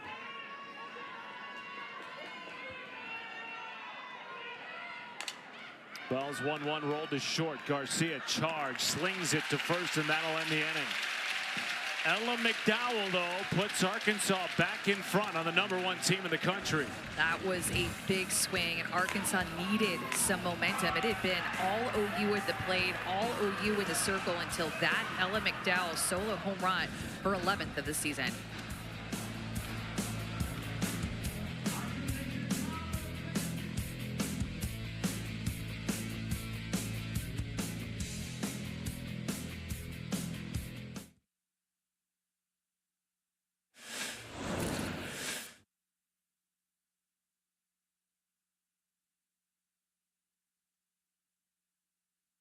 on the season as a freshman, chasing that single season home run record by Laura Espinosa of 37. Like everywhere you look in our sport this year, Matt, with all the offense just all across the country, there's going to be a lot of records broken, whether it's a conference record, a D1 record, a program record. Just offense is exploding in our sport right now, and it's so tough to be a pitcher. Oklahoma has hit a home run in all but 3 games this year, including a grand slam back in the 3rd to tie the game at 4. They find themselves trailing yet again to start the bottom of the 5th. 2-0 count to Gabby Garcia. Sailor Timmerman in the circle. And Marty Abazishin just told her that she had a pitching infraction there, did not get the pitch out in time. That's a ball. 3-0.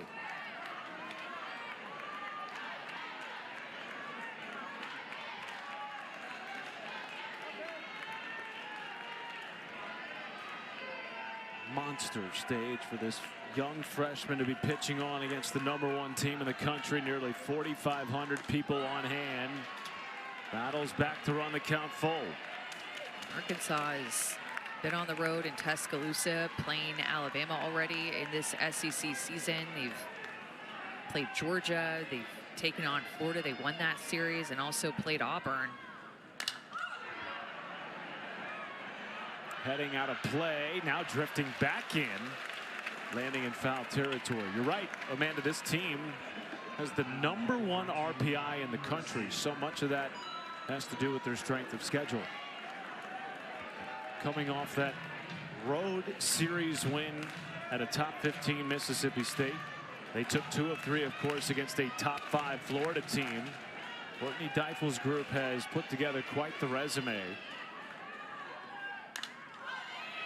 And what would a series win at #1 Oklahoma do for this team, big picture, come selection time, as we look ahead of the NCAA tournament? Now that RPI is really important once the bracket is going to be coming out in May on Selection Show Sunday on May 10th.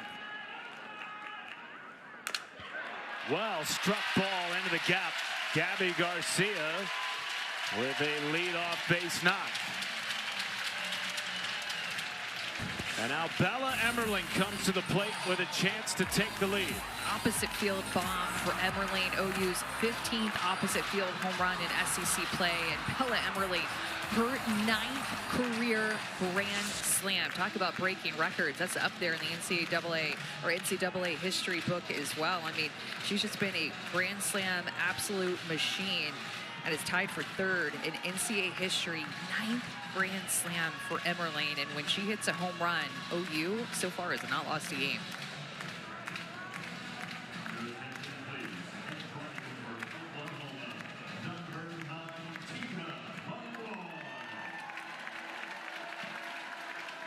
Tia Malloy comes in to pinch run at first base.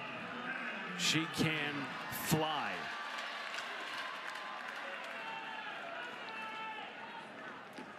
Ball gets away, and she will take second, thinking about 3rd, and will stay put. It actually hit off of Bella Emmerling, so it's going to go down as a hit by pitch off of her foot. Trying to be so careful with how you pitch her. You have to be so careful, really, with this entire OU lineup, because they can all hit home runs. Drop ball that got away from her off of her back foot. Timmerman's been trying to find command with that drop ball. It's her most used pitch, and trying to throw it for a strike, but oftentimes missing down, because if you go against OU, you know they have home run power. You'd rather miss down than up, but she has to find that balance.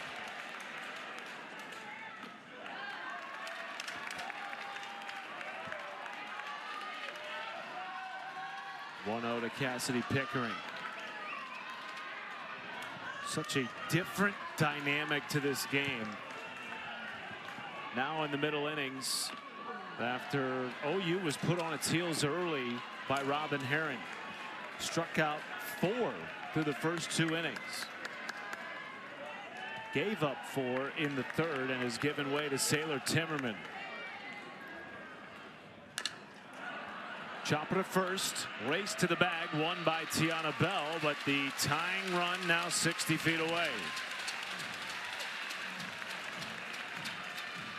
Ball was hit so soft, there's no opportunity to turn a double play. Something that Arkansas's defense is so good at.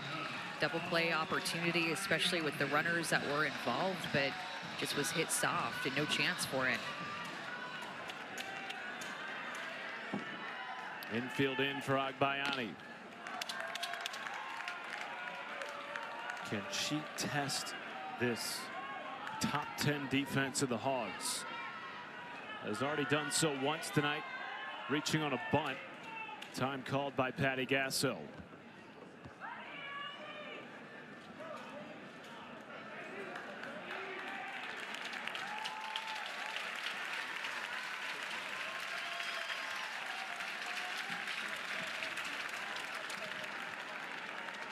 Well, WrestleMania 42 is tomorrow and Sunday in Las Vegas, highlighted by the WWE's biggest stars. Coverage begins at 6 Eastern, 3 Pacific on ESPN2 tomorrow and ESPN on Sunday.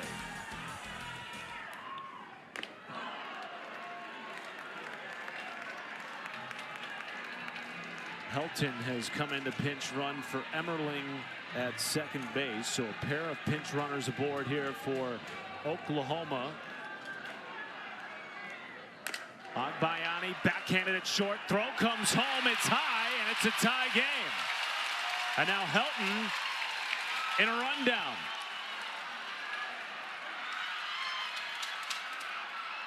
She was out of the runner's lane and called out by Cameron Ellison. And now 2 gone as Agbayani moves up to second base, but we are tied at 5. I don't think that Italia Rijo had a grip on the throw home. Just something seemed a little bit off, and usually she's not only so sure-handed with her glove, but has a great arm, makes good throws. And so from the minute that the throw left her hand, it just didn't seem like she's going to have any chance to make the out at home. It was going to be bang-bang. It needed a perfect throw to be able to get her breaking from third base, but that's going to tie up this game. And you can see Rio probably that throw in the back of her mind, wondering if, no, maybe it was her grip or just the pressure and how fast-paced that play had to be made perfectly. A good job of just putting the ball in play and making things happen. Both defenses have been so good this year. Oklahoma and Arkansas ranking in the top 10 in fielding percentage. You referenced all the double plays the Hogs have turned. 31, second in the nation, and a single-season program record. And now McDaniel will come in to pinch hit in the 8th spot for Sydney Barker. Looks at strike 1. It's a really solid freshman class that Oklahoma has, and not all of them are everyday starters, but they got a lot of playing time in February and March. And this is a freshman class that, you know, could be like one of those freshman classes that won the 4 national championships for Oklahoma, staying together and not knowing anything other than winning the national championship.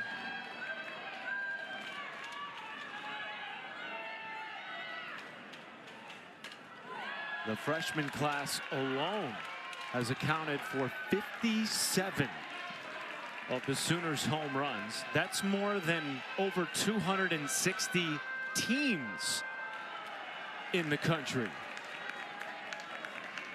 1-2 to the freshman McDaniel. And more than several SEC teams, even in the best conference in the country. If the OU freshmen were their own team, they would be pacing many leagues across the country in home runs. 2-2 with a go-ahead run in scoring position, and McDaniel looks at ball 3.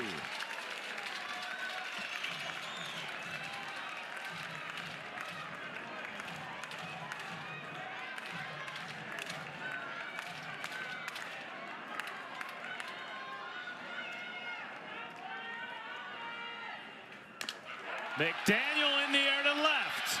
It is off the wall, and she gives OU the lead as she reaches second with an RBI double. Sooners on top for the first time tonight.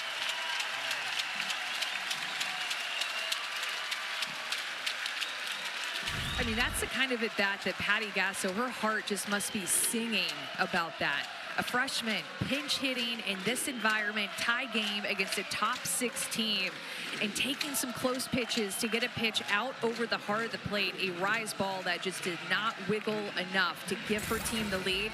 That at-bat right there is a big deal for the freshman and for this OU team.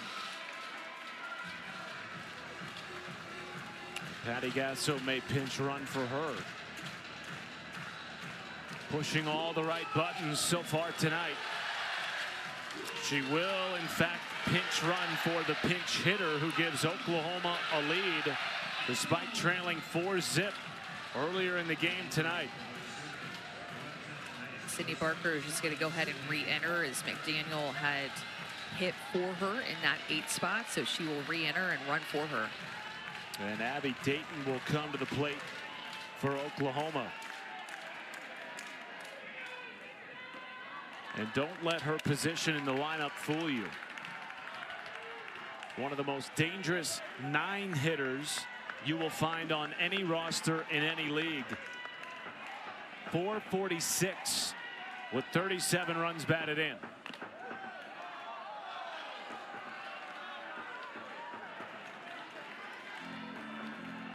It's kind of an up and down inning for Arkansas in this inning when you think about it, with the Ella McDowell solo home run that got them back in it, and then good pitch to get the final out. But Oklahoma strikes back. 2 runs plated in the 5th thanks to an RBI double by Ella McDaniel. In the 3rd inning, with Oklahoma trailing 4-zip, Bella Emmerling changed the dynamic of the game with 1 swing of the bat, tying it at 4 with her 9th career grand slam. Then in the 5th, Ella McDowell, a solo blast to put the Hogs back in front. But in the 5th, McDaniel pinch hit RBI double off the wall, and Oklahoma leads for the first time tonight. And Amanda, the Sooners have mounted 13, make it 14 comeback wins this year. 4-run deficit is tied for the largest deficit they have come back from this year. Twice before they've done it.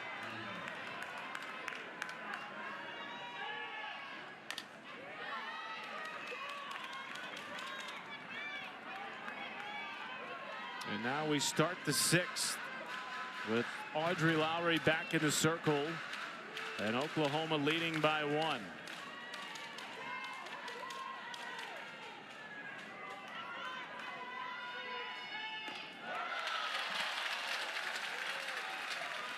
This is the kind of the time of year that you learn so much about your team. If you're Patty Gasso and Courtney Deifel alike, these challenges, this crowd, the environment, the top pitching, the punches back. I mean, all of this, if you were a head coach, you love your team being in this environment against this type of competition. It sets you up so well and prepares you so well for the postseason. Rio cue balls it to short. Going to be a tough play for Garcia. Come on! At short, the slick sophomore makes the first out of the 6th. And I'm convinced one year Gabby Garcia is going to be a Gold Glover at shortstop. That was just so smooth, throwing on the run from a sidearm position. Great stretch by Emmerling to finish it off. She absolutely got her. It was on Wednesday night too. Remember, Matt, we called that game. Oklahoma's defense didn't look as sharp as what we're used to seeing from the Oklahoma program. And I think a few of those balls that ended up dropping, some decision making that was poor decision making out on defense, I think ended up costing them and ultimately led to the loss.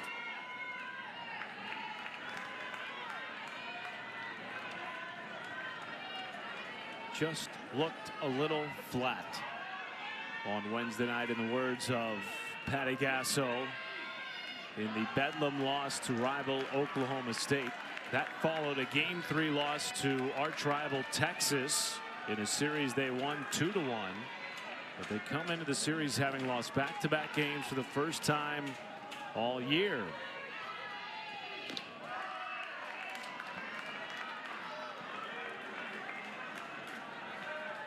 And it felt coming into this series like it was gut check time for the Sooners.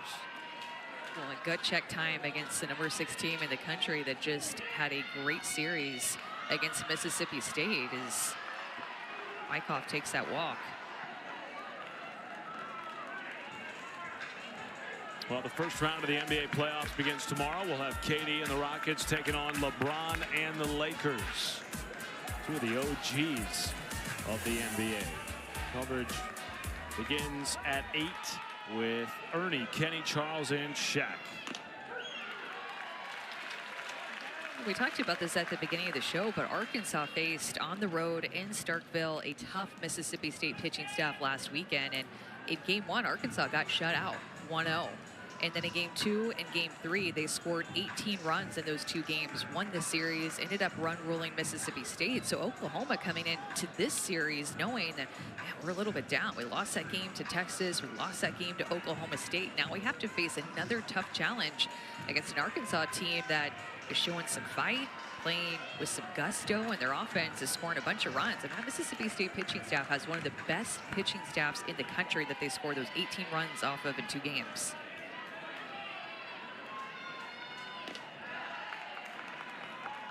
1-1 to Kennedy Miller. Arkansas has been so good on the road, not just this year, but since 2020. The only current team in the SEC with a better road record is Oklahoma, who of course joined the league last year.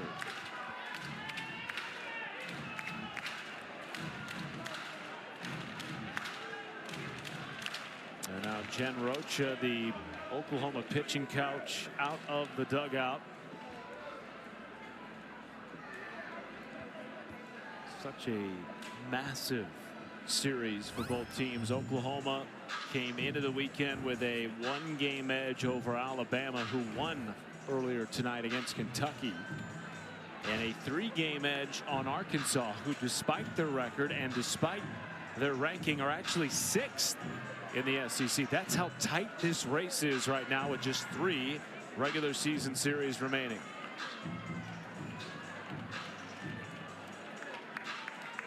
It's good to see Jen Rocha back out, calling that timeout, talking to Audrey Lowry. She came back at the beginning of March for medical reasons. She missed the very beginning of the season, but since she's been back, you definitely can tell that she's had an influence on pitch calling, especially when potential double play here, Amanda, and they get it. How about the dig at first by Bella Emmerling, who had the game-tying grand slam, and now the double play to slam the door on the Hogs in the 6th. Well, whatever she just went out and said to Lowry and the defense absolutely worked. Next pitch, double play. Oklahoma with a 1-run lead, wiggled out of what could have been a good rally for Arkansas.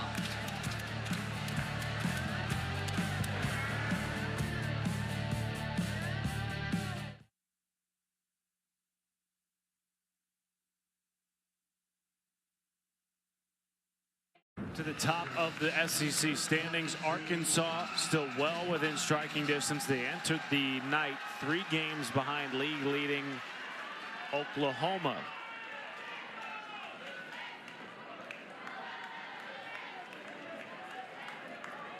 What a year that Alabama has put together. When you remember how they finished 12-12 last year in the middle of conference standings, even a little bit more toward the bottom. And then Alabama in the month of, or I should say opening weekend, just came out and looked like a completely different team. They run ruled Kentucky today, but Alabama in all aspects of the game has been on another level.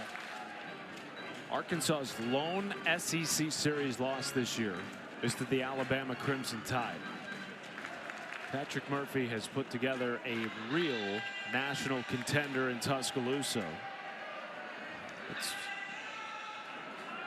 something certainly to keep in mind as the SEC race tightens up, that Alabama is right there, and the championship is for the taking. Of course, Oklahoma won the SEC regular season last year, their first year in the league. And it's something, Amanda, that You always wonder if a coach is going to talk about it. Do they prefer to stay away from it, stay in the moment? Patty Gasso did not shy away from talking about winning an SEC championship, coming specifically into this series, knowing what's on the line against the Razorbacks. 1-2 to Kai Minor. This series matters, and then Oklahoma will still have to face Georgia next weekend, and then Texas A&M, who has one of the best. Both of Georgia and A&M have a couple of really good offenses in the SEC. Face A&M in College Station. Minor scorcher foul. Wait a second. Marty Abizishin says it's fair, and now he's going to wave it foul. First base umpire Sean Schumacher initially called it a foul ball. Looked like maybe Marty, the home plate umpire, thought it went off the glove at first of Tiana Bell. Ruling on the field is a foul ball. 2 balls, 2 strikes.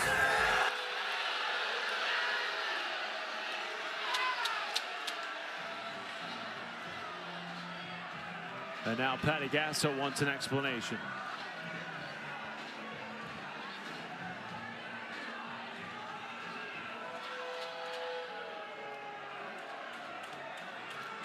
This is one of those tough things to figure out too as a broadcaster, when I think even if you're an umpire, you have to dig deep into the rule book for who has the call and who is supposed to be calling. You can tell Patty Gasso is just upset with the first base umpire. Marty Abizishin did call it a fair ball. Schumacher ended up calling it a foul ball, and it all is matters of where it hit off of Bell's glove. If that was in fair territory or foul territory when it hit off of her glove. Marty Abizishin thought it was fair territory, and then the umpire at first base overruled.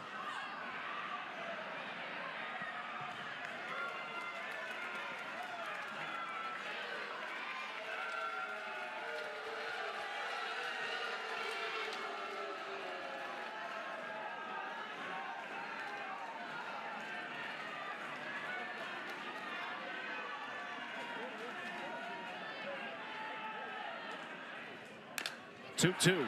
Tapper. Timmerman looked a little bit hesitant coming off the rubber, and that slight bit of hesitation allows Minor to reach safely.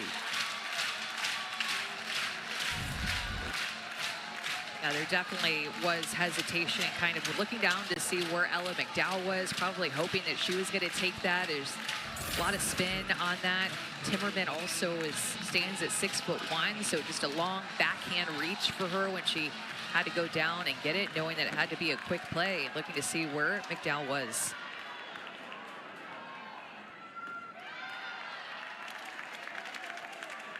Oklahoma up 1 with some insurance aboard for Kendall Wells. 32 of the freshman's 51 hits this year have been homers. What a catch behind home on the ricochet.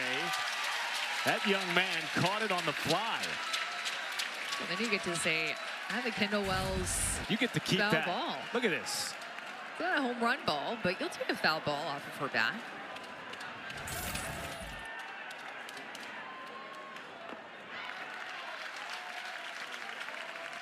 This is a freshman that on this field has hit home runs 304 feet. Just imagine how many times she's done that at batting practice. I mean, she's done that in games off of game pitchers. Runner goes. Throw down from Miller into center field.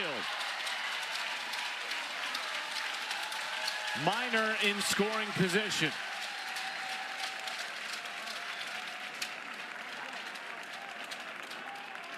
You know you have a lot of trust in the call there and in Kai Minor's speed and what you see back behind the plate to steal with the bat in Kendall Wells' hands, wanting her to come up, be able to hit with a runner on base. You have a lot of faith in that steal. That is her 17th stolen bag. Full count to Wells. Top of this Oklahoma lineup, trying to avoid 3 straight losses for the first time since 2011. seeking to stay atop the SEC standings. Wells scorches it into center.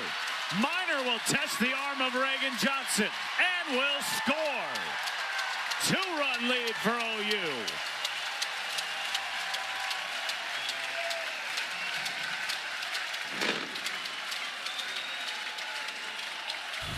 Kendall Wells is not a home run or nothing hitter, and that's just what makes her even more special.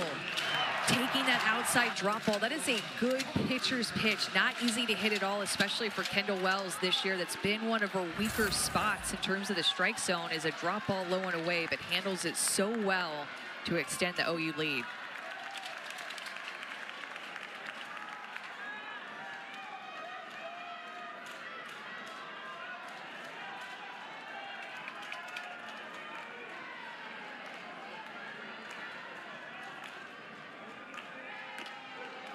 Strike one to Ella Parker.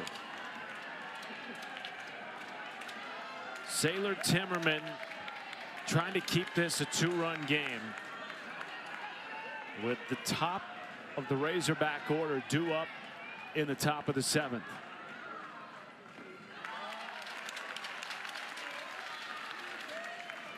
There have been multiple momentum swings in this game, and if you're just joining us, OU trailed 4-zip, backs against the wall in the 3rd inning.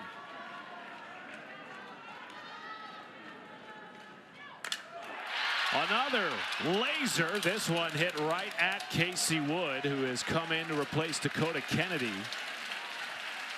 And if you are just joining us, Kennedy exited the game a couple of half innings ago. The Razorback star back in the dugout, but not back in the lineup. She was running up the first base line, tried to dance out of the way of Bella Emmerling's tag, and then went down and was helped off the field.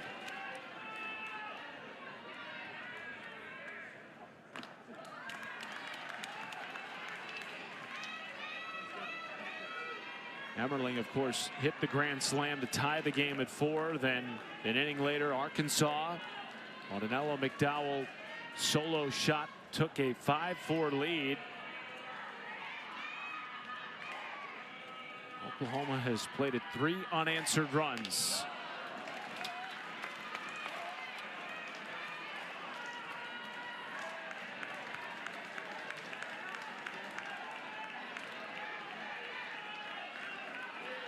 One out, one on, and a 1-1 count to Gabby Garcia. Their at-bats changed in that 3rd inning where they stopped chasing as much. Early on, they chased a lot for Robin Herron in the dirt with their changeup, up at their eyes with the rise ball. First time through, they chased a lot and made adjustments. And then even though Sailor Timmerman is entering this game in relief, they've kept that same patience at the plate and put a lot of pressure on this freshman in the circle. It's just not an easy task at all, and Oklahoma has just found different ways to score.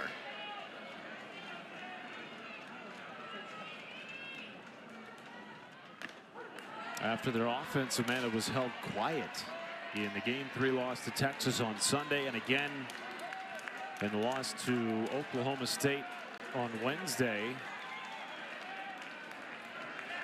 There's been a little more spice, a little more edge to Patty Gasso's Sooners tonight.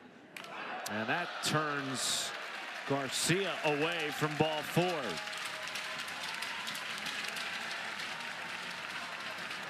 Courtney Deichel could put Robin Herron back in. She's also relied a lot on Peyton Burnham, but it's just tough to let Oklahoma see your 3 most used pitchers all in game 1. So I'm sure wanting to hold back Peyton Burnham to be the game 2 starter tomorrow.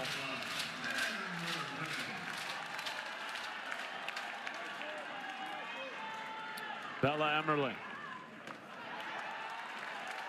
looks at a ball upstairs.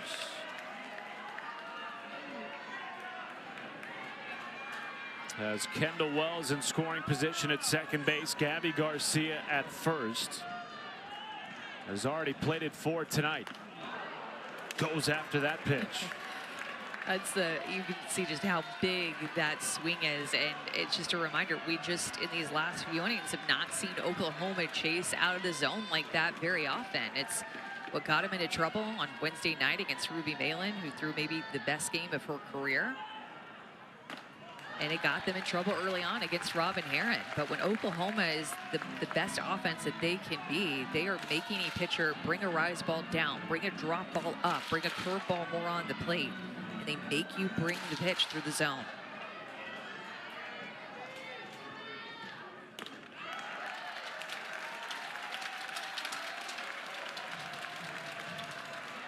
Another hitter's count.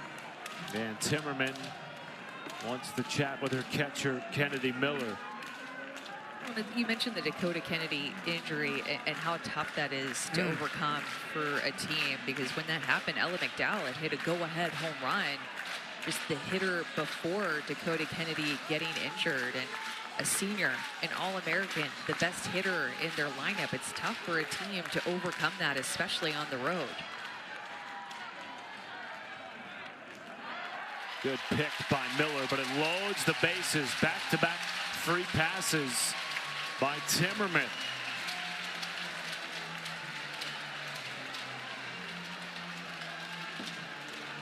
Definitely think that the game is speeding up on Timmerman. I was going to say, expect Courtney Deifel to go out and talk to her freshman, because this is a really pivotal moment and pivotal hitter in this game. With bases loaded, less than 2 outs, your team is just down by 2 runs. You have a great offense. You still have some outs to work with, but Oklahoma really has a chance to break this thing open. With the freshman in the circle, you want her to know, hey, you're just a pitch away from getting out of this. Arkansas has turned 31 double plays, second most in the country, and with the bases loaded, you have several different ways of turning that double play. Mentioned Peyton Burnham. She's in the bullpen right now, warming up just in case. So knowing, Amanda, that you can get out of this inning with 1 pitch by turning a double play, how do you attack Cassidy Pickering if you're Timmerman? Well, using her drop ball, and it's her most used pitch, and a drop ball is going to oftentimes induce a ground ball. And if you're Pickering, you're expecting something down in this type of situation. It's your job to get the barrel to the bottom half of that drop ball if she leaves one up. But she's just not been able to locate it very well. And as a hitter, it's tough, because you're just kind of looking for something to hit. At times, Timmerman's not really been around the strike zone. Her misses have been pretty big. Pickering, deep left, back on it Wood. It is caught by Johnson. Well deep enough to score Wells from third. And an RBI off the bat of Pickering to add to the lead.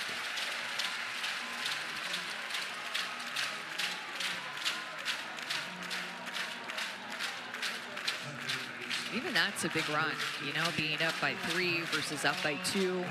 3 outs away from winning this game. And now Courtney Deifel is going to make another pitching change.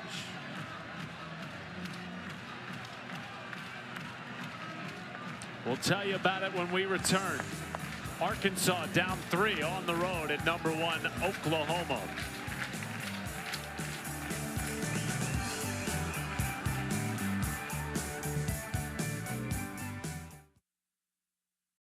Has taken on whatever role this staff has needed of her during her time at Arkansas. Tonight, they need her to get 1 big out and keep this a 3-run game in the 6th. That's it. I mean, she literally might just come in and throw 1 pitch, and if she does that and gets it out, then her job is done. So really important for her to focus and lock in early in this count against Agbayani, who is such a big spark plug for this Oklahoma team, and try to keep this score exactly where it's at.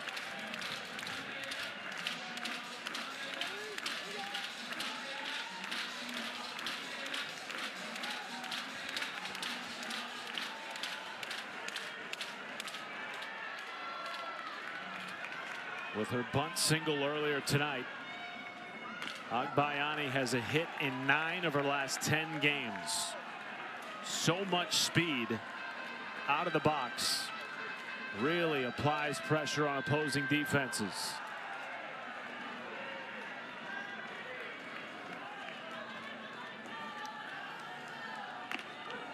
And Arkansas will have 9-1-2 coming up in the 7th inning. So an opportunity to get the top of the order back up to create a little rally. But again, you have to keep this score where it's at. 3 runs already feels like half a mile.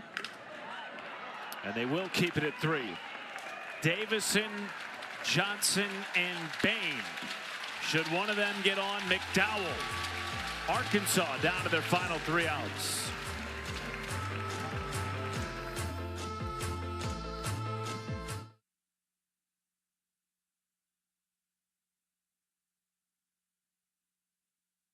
Led 4-0 early, but it has been a lot of Oklahoma since. They have plated 4 unanswered runs. They lead by 3 as we enter the 7th, and Audrey Lowry, who gave up 4 runs early, Amanda, has been fantastic since. Just 84 pitches. We've seen uber efficient innings from the Oklahoma ace. And she really locked it in. And Audrey Lowry has only gone 7 innings 1 time this season, and that was last weekend in Game 1 against Texas in that 3-0 shutout win that she pitched OU's win too, and she's only gone 7 innings 2 times in her entire career. This could be the 3rd. Strike 1 to Carly Davison, who was responsible for driving in 2 of the early runs off Lowry tonight. A 2 RBI single in the 2nd inning.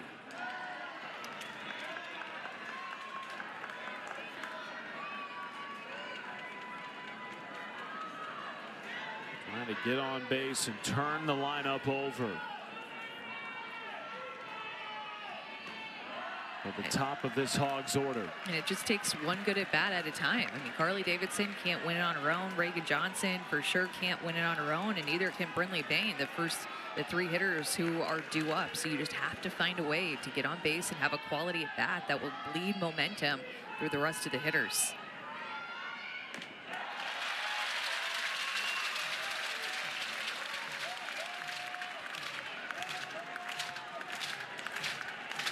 That 2-1 chase just kind of let Audrey Lowry off the hook. If Davidson wouldn't have chased that, it would have been ball 3.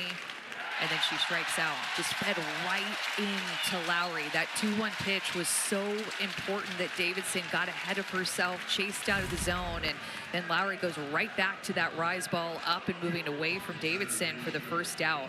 Getting off the leadoff hitter in the 7th inning with the lead is so important.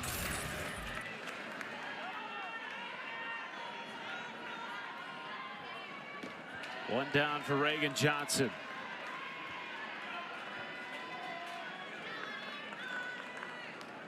Has been a staple in center field and at the top of the Hogs lineup since the beginning of her freshman year. Tonight, her 203rd start as the Razorback leadoff hitter, wearing the Captain C on her chest.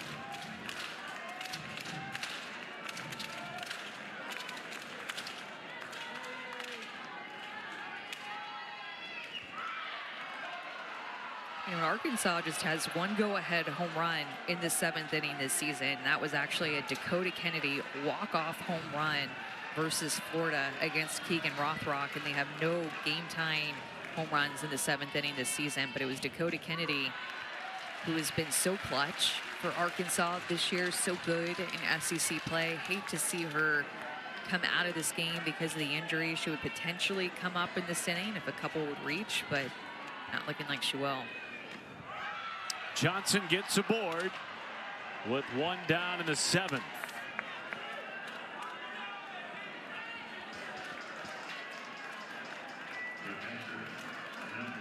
So dangerous on the base paths as Reagan Johnson has yet to be caught stealing this year. 17 stolen bags. One of the best to ever do it in a Razorback uniform. She's a really patient hitter, Brinley Bain is, for a freshman. We talked about that in the 1st inning whenever this crowd was going crazy early on, ton of energy at Love's Field, and she came up 2nd hitter of this game at the very beginning of the game and drew a walk. Was very patient, has the most walks on the team, and so it's up to her to have another one of those good at-bats, be patient. Audrey Lowry, you can tell, wants these hitters to chase, and it's going to be up to them to take these balls and make her bring it over the plate, try to get the bat in the hands of Ella McDowell with multiple runners on.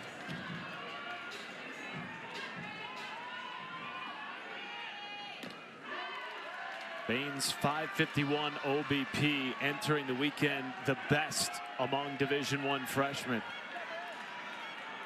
Already a walk in tonight's game, riding a 4-game hit streak coming into the night. Ahead in the count 2-0. Handcuffed, popped up, and made behind home on the run by Kendall Wells. And the Hogs are down to their final out.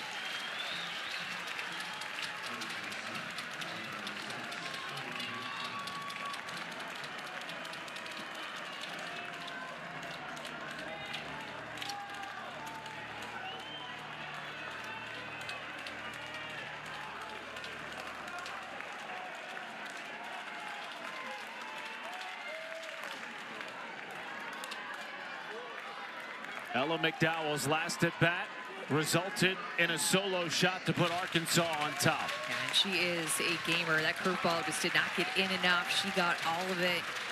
That at the time had given Arkansas the lead. That solo home run, her 11th of the season. She has reached in all 3 at bats tonight.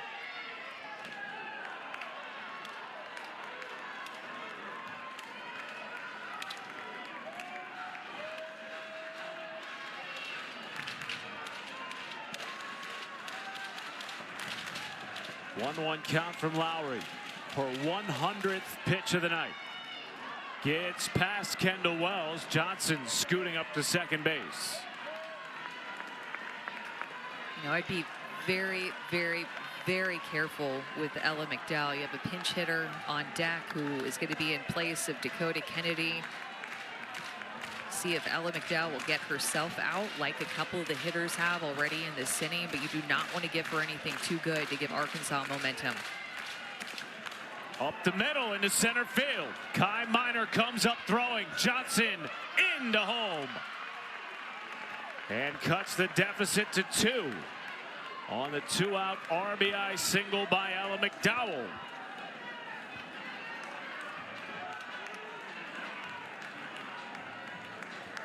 You'll take that. Not, you'd rather her just that single to score 1 run than a home run where she can get her hands extended to score 2. But just 1 out away for Oklahoma, and now to face a pinch hitter and not have to face Dakota Kennedy, who has just been so clutch this year. Cam Harrison represents the game-tying run with 2 outs.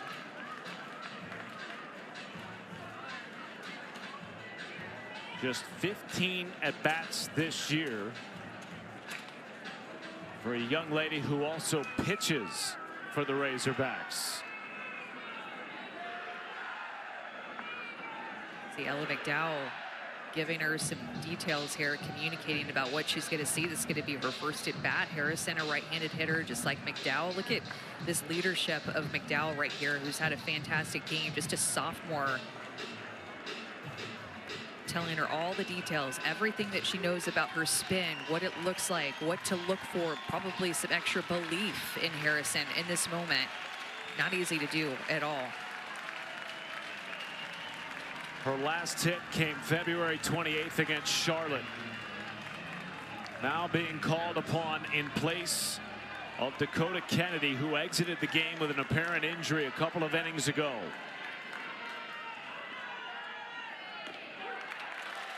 And if I'm Lowry, I'm coming right at you. You haven't seen me this whole game, probably a little bit fatigued at this point. The 7th inning, she's thrown 102 pitches. I love the fact that I get to face a hitter for potentially the last out who hasn't seen me. And if you're Cam Harrison, what's your approach? Make her bring it up. Try to get her curveball. She wants you to chase that drop ball. Try to get her curveball through the zone.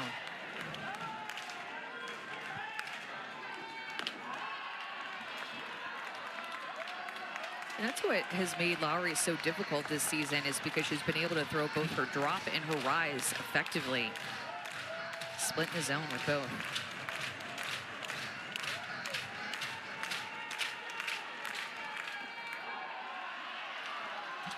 Should Harrison reach, Tiana Bell awaits on deck, who has already homered off Lowry tonight.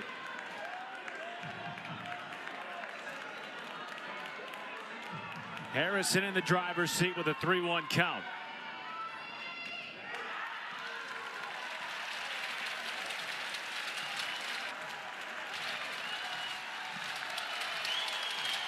Arkansas down to their final strike.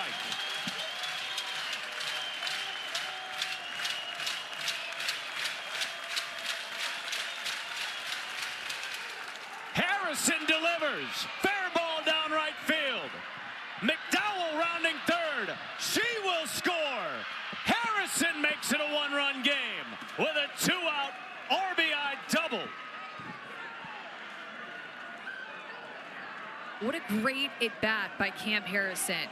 Remember, McDowell was giving her insight. Maybe it helped, maybe it didn't, but the fact is that she just ripped an extra base hit the opposite way right down the line. The last hit that Cam Harrison had was February 28th versus Charlotte. Since then, she has had 2 at-bats, and now she pulled Arkansas within 1 run of tying this game on the road.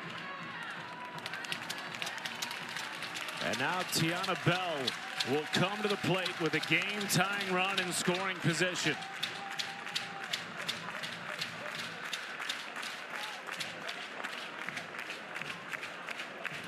Ramsey Walker will come in to pinch run for Harrison at second base as we have a pitching change for the Sooners. It is Alyssa Parker who finished the game for Oklahoma in Wednesday's loss against Oklahoma State. Well, and Alyssa Parker was a bright spot for Oklahoma in that game on Wednesday night. When she entered into the game, the energy started to shift for Oklahoma. They were lethargic, just didn't quite look themselves, and then Alyssa Parker entered the game as the third pitcher, as Lowry gets a fantastic round of applause from this crowd. But Alyssa Parker shifted the energy when she came in relief, also had a hit when she had an opportunity to hit late in that game. She is a competitor, wants the ball, and has been feeling very comfortable in the circle at attacking hitters.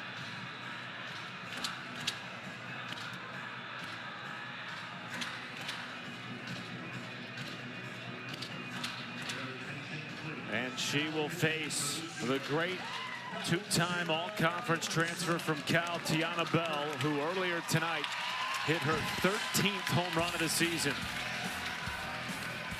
That ball was a towering fly ball that got out of her. So if and when Alyssa Parker goes hard in, she has to be careful with those quick hands and the power that Bell has toward the pull side. But we've seen Parker really stay down in the zone, low with her drop ball. I'm sure she'll want to mix in that changeup a little bit. It's tantalizingly slow. And I think she's going to work her low and away to try to get this last out.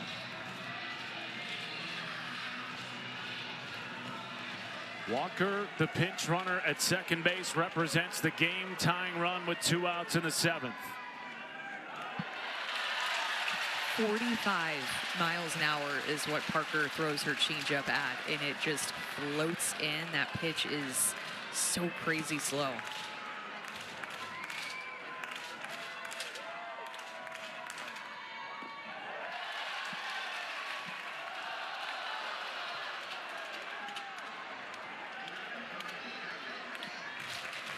Tiana Bell's 48 RBI lead the Hogs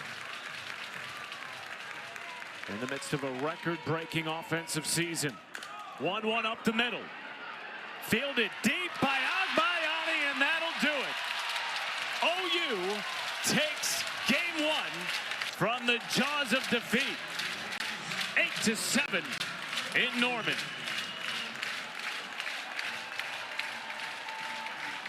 That was not an easy final play by Agbayani, but This defense wanted to show up, especially after what happened on Wednesday night. And when you look to see how Agbayani attacked that last ground ball, there was no way she was going to let that get through the infield. Going to do everything it took to get that final out, not give Arkansas a chance to tie this game. And you have to believe, Matt, that this is a tough loss for Arkansas. You show up on the road, pull ahead of the #1 team in the country at Loves Field, 4-0. Robin Herron is dealing, and then Bella Emmerling with the grand slam. This game completely flipped on its head because of that swing, and OU just continue to fight in a way that we did not see on Wednesday night.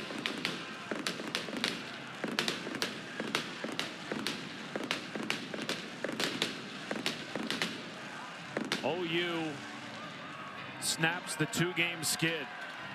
Had not lost 3 in a row since 2011, and they avoid doing so tonight with a comeback victory in a game in which they trailed 4-0 early. And that smile by Patty Gasso walking off with her son JT says all you need to know about how important this game was, Amanda. Not just to get a win, but to see something, to see an edge, to see the fight, to see her team bow up in the way that she challenged them to after losses to their 2 rivals this week. There were just a lot of moments, and you think about the Lexa McDaniel pinch hit double that pushed across a run, and just a good piece of hitting by Pickering for the sac fly in the 6th inning for that 1 extra insurance run that ended up being the 8th run of this game. It gave them a 1-run win now. Bella Emmerling was one of a couple of heroes tonight for Oklahoma. With 1 swing, completely changed the game. A grand slam, Amanda, her 9th, and to opposite field. When she swings, she just absolutely lets it rip. More of a line drive over the right field wall, and put together great at-bats in front of her to load the bases for her to come up in that situation for her 9th career grand slam. Bella joins us now. Take us through that at-bat. Your team's down 4-zip, bases are loaded, bat is in your hands. Yeah, honestly, I was just trying to pass the bat to Cassidy Pickering. That's been our big motto this year, and I was just really proud of my teammates for getting on, and I just was trying to do it any way I could for them, and it worked in my favor. So, Bella, what was your mindset as a senior coming into this season? I think it was just trying to be the best teammate I could be for my, my girls. We got a lot of young faces, and if I can help them in any way I can, whether that be on the field or off the field, that's what my job is here, and I just want to be a big sister to all of them. Bella, what did your team show tonight? 2 losses to rivals coming into this game, the challenge in the post-game presser from Patty Gasso. What did you guys show tonight with this comeback win? Just grit, working hard, and just the thought that we're not going to be denied today. We learned from our mistakes and we pushed through them. And today, I like to use the word ruthless. I thought we were good at that, and we just punched back. Bella, congratulations on the win. You stay atop the SEC standings. Thank you so much for your time. Thank you. They trailed by 4 early. Then they trailed 5-4.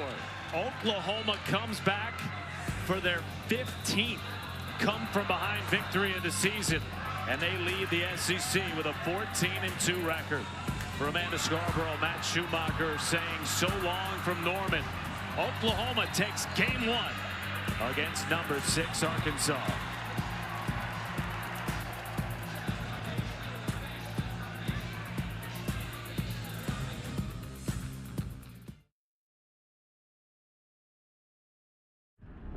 No legend worth watching took a straight and simple path. Nah, they chose challenges and change-ups every step of the way. And him? He's on a journey all his own, with obstacles only he can conquer. Because in the end, this was never a myth. It's a legacy.